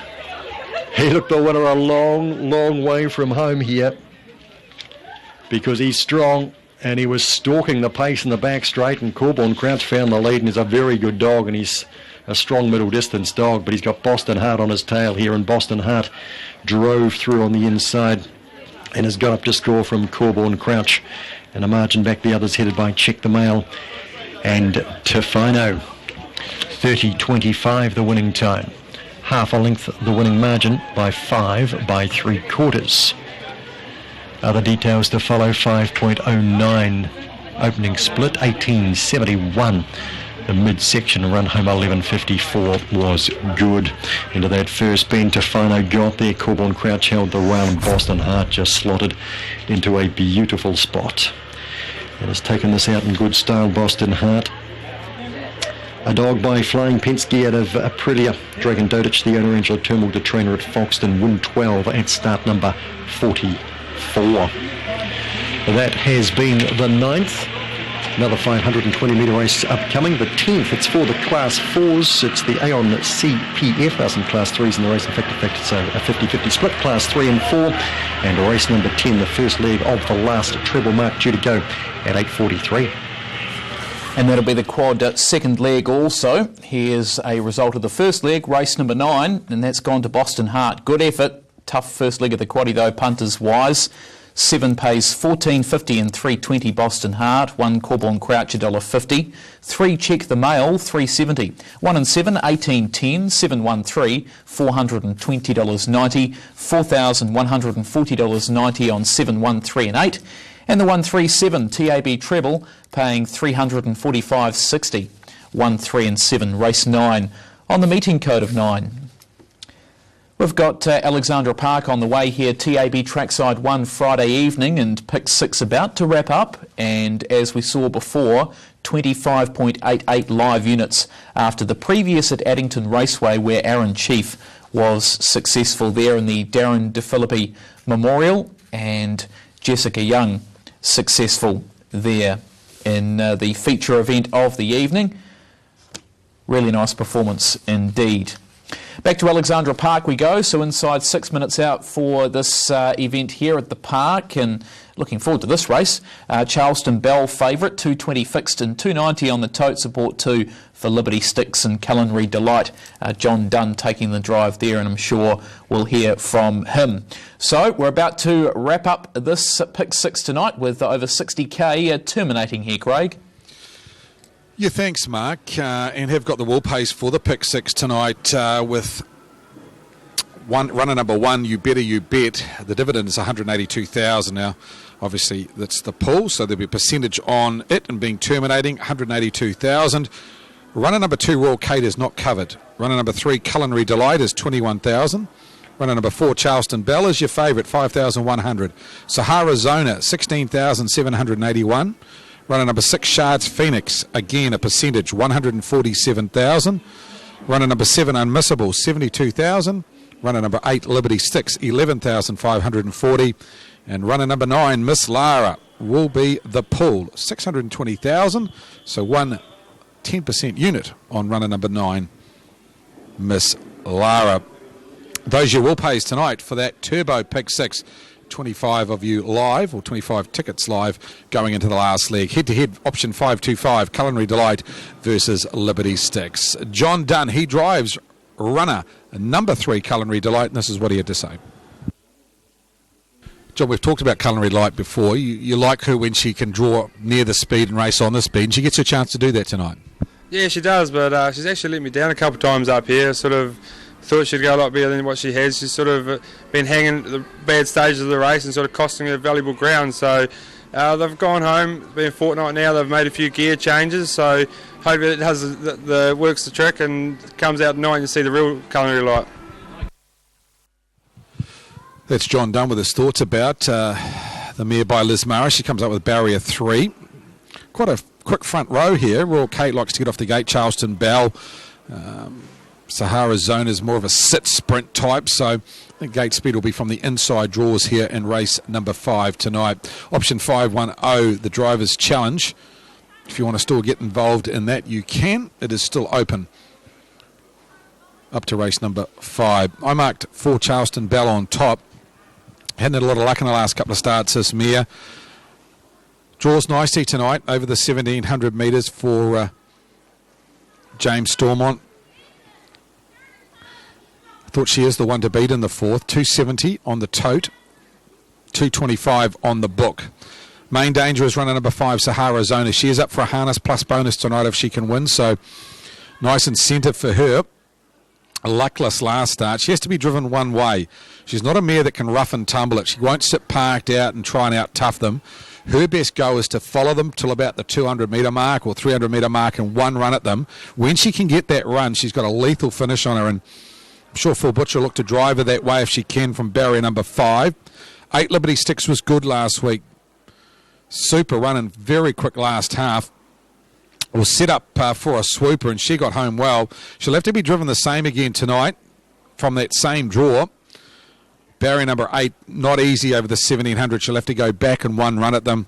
And best of the rest, I put in Culinary Delight from their nice draw at barrier number 3. She didn't score up last start and she did a few things wrong. And saying that, she was quite good afterwards. So I marked them 4, 5, 8 and 3 in race number 5 tonight. 4, 5, 8 and 3 in the 5th. Best roughie here would be that horse on screen at the moment, Shards Phoenix, at around about $16. She's a lovely mare over the shorter distances and been racing over the 2,700 metres lately, and I think the shorter trip tonight would suit her. Brett Mangos back on board. Maybe it's 16 to 1 if you want to put one in at longer odds. In your first 4s, runner number 6, Shards Phoenix, is not the worst. Aaron Waters to come to you a minute out from race number 5. The Golden Girls Series, of course, Liberty Sticks, very good winning last time. Yeah, she was, beating, of course, Charleston Bell and Sahara Zona in the first of the Golden Girls Series heats over the 1,700 metres. Quite surprised Liberty Sticks didn't come up the favourite after that victory, but Charleston Bell, the supporters come back for her. I'll put her on top with the aid of the draw. She had this draw against Liberty Sticks, who had a similar draw last time as well. So we'll go for her to go one better, Charleston Bell. She didn't get much luck from the inside of the second when last produced, $2.30, $1.20. 8 Liberty Sticks, this is her sort of go. The 1,700 metres up against this company. Tony Hurley put in the 5 Sahara Zona. She was good fresh up in that first heat of the Breeders' Golden Girls Series. Didn't get much luck from a wide draw next time. It was in behind behind Unforgiving, Phil Butcher. She can certainly take this Sahara Zona. She's $7 and $1.60. 7 Unmissable. Now, she did put in some nice runs here at Alexandra Park last season. She put together a nice record down at Manawa too. Remember, she ran 4th here one night. I think it was in Delightful Lana's race, Craig, when they went 2:38. She had the trail that night, 21 and 380. The workout form around Unmissable's been good. The David Marshall team are certainly firing on all cylinders, and she could be a nice wee roughie for combination players. 4, 8, 5 and 7. Thanks, Aaron. Hearing through from Sal at the racing desk. $4,000 bet on runner number 4, Charleston Bell, followed up by another $2,000. Best back run-up, race 5, horse 4, Charleston Bell for Jimmy Stormont. Will race it in those blue colours with the tangerine sash. We'll start from the 4 gate. In behind the mobile for the Breeders' Golden Girls Mobile Pace. Good luck if you're live in pick 6 going into the last leg tonight. 25 tickets live going into the last. The payout with the favourite just over $5,000. Let's head upstairs for the 5th time tonight and join Aaron. Thank you, Craig. And the Breeders' Golden Girls Series, 245,000 in total stakes nationally, creating opportunities for our Golden Mares. This heat 2 in the north. Liberty Sticks took the first of those heats. Up and to the back they go. 1,700 metres, the Breeders' Golden Girls Series Mobile. Green light, they're off. Culinary Delight shows great gate speed to take the early lead. You bet holding up on the inside. Charleston Bell, she'll come forward now to sit park. They're followed then by Royal Kate as they pace to the end of the back straight. Miss Lara the inside. Sahara Zona, Shards Phoenix get back. Liberty Sticks Unmissable to be the last. 5.9. Was the run off the gate as they sweep across the showgrounds turn, and now Charleston Bell, the race favourite, and James Stormont to take over from Culinary Delight. Sliding forward, Sahara Zona and Philip Butcher to sit out park. Back on the inside, You Bet. About to get 1-1 cover again, Royal Kate. Miss Lara back on the inside. Shards Phoenix third last. Liberty Sticks and the Iceman second last. Unmissable, Kyle Marshall the last. 30 and 3 the opening quarter. Charleston Bell, the Christian Cullen mare. Judge Bell, 1 to go onto the stables corner. Culinary Delight, John Dunn, lovely run in the trail. Up on the outside, Sahara Zona. She's third and parked, and Royal Kate, Peter Ferguson has her back in the 1-1. You Bet, Todd McFarlane, 3 back on the inside. Track through by Miss Lara. The stablemate and Scotty Phelan. Then Shards Phoenix, Brent Mangos. Liberty Sticks back second last. Unmissable still last. 32 and 1 the second quarter. Charleston Bell, once she found the top, she's had a pretty cosy time of it in front. Culinary Delight getting up on the nickel in the trail, and Sahara Zona inching closer up on the outside. Royal Kate 1-1. You Bet the inside. Then Shards Phoenix, Miss Lara. Liberty Sticks about to take off. 500 to go. Unmissable the last. Charleston Bell off the back. Jimmy's got her going along like a well-oiled machine under a nice rain too. Back straight quarter in 29 and a half. Sahara Zona's a length away. Then Culinary Delight. There followed Royal Kate drifting away as Liberty Sticks starts her claim the widest homeward bound. And Charleston Bell a length and a half. Culinary Delight, Sahara Zona. Liberty Sticks down the outside. Charleston Bell, Culinary Delight comes hard on the passing lane. 100 to go. Charleston Bell, she'll be back in the winner's circle tonight. The Bell. Charleston Bell in second will be Culinary Delight for third. Oh, very tight. Shards Phoenix or Liberty Sticks back on the inside. You Bet. Then Sahara Zona, Miss Lara. Back in the field, Unmissable, and Royal Kate 205.4, 57 the last half, 27.4 was the final quarter. James Stormont gets a winning double on the program tonight in the sulky. Gets his first as a trainer at Charleston Bell. Good to have her back in the winner's circle. Win 3 at start 30. The Christian Cullen mare, so that's the second on the program too for the stock of Christian Cullen. Bill Hickey, the owner of this one, and James Stormont dictated the race. Second, Culinary Delight, very tight third. Liberty Sticks may be just in time over Shards Phoenix. Judge Graham McLennan can sort that out for us for the third spot. The Breeders' Golden Girls Series, Charleston Bell, and she's too good tonight.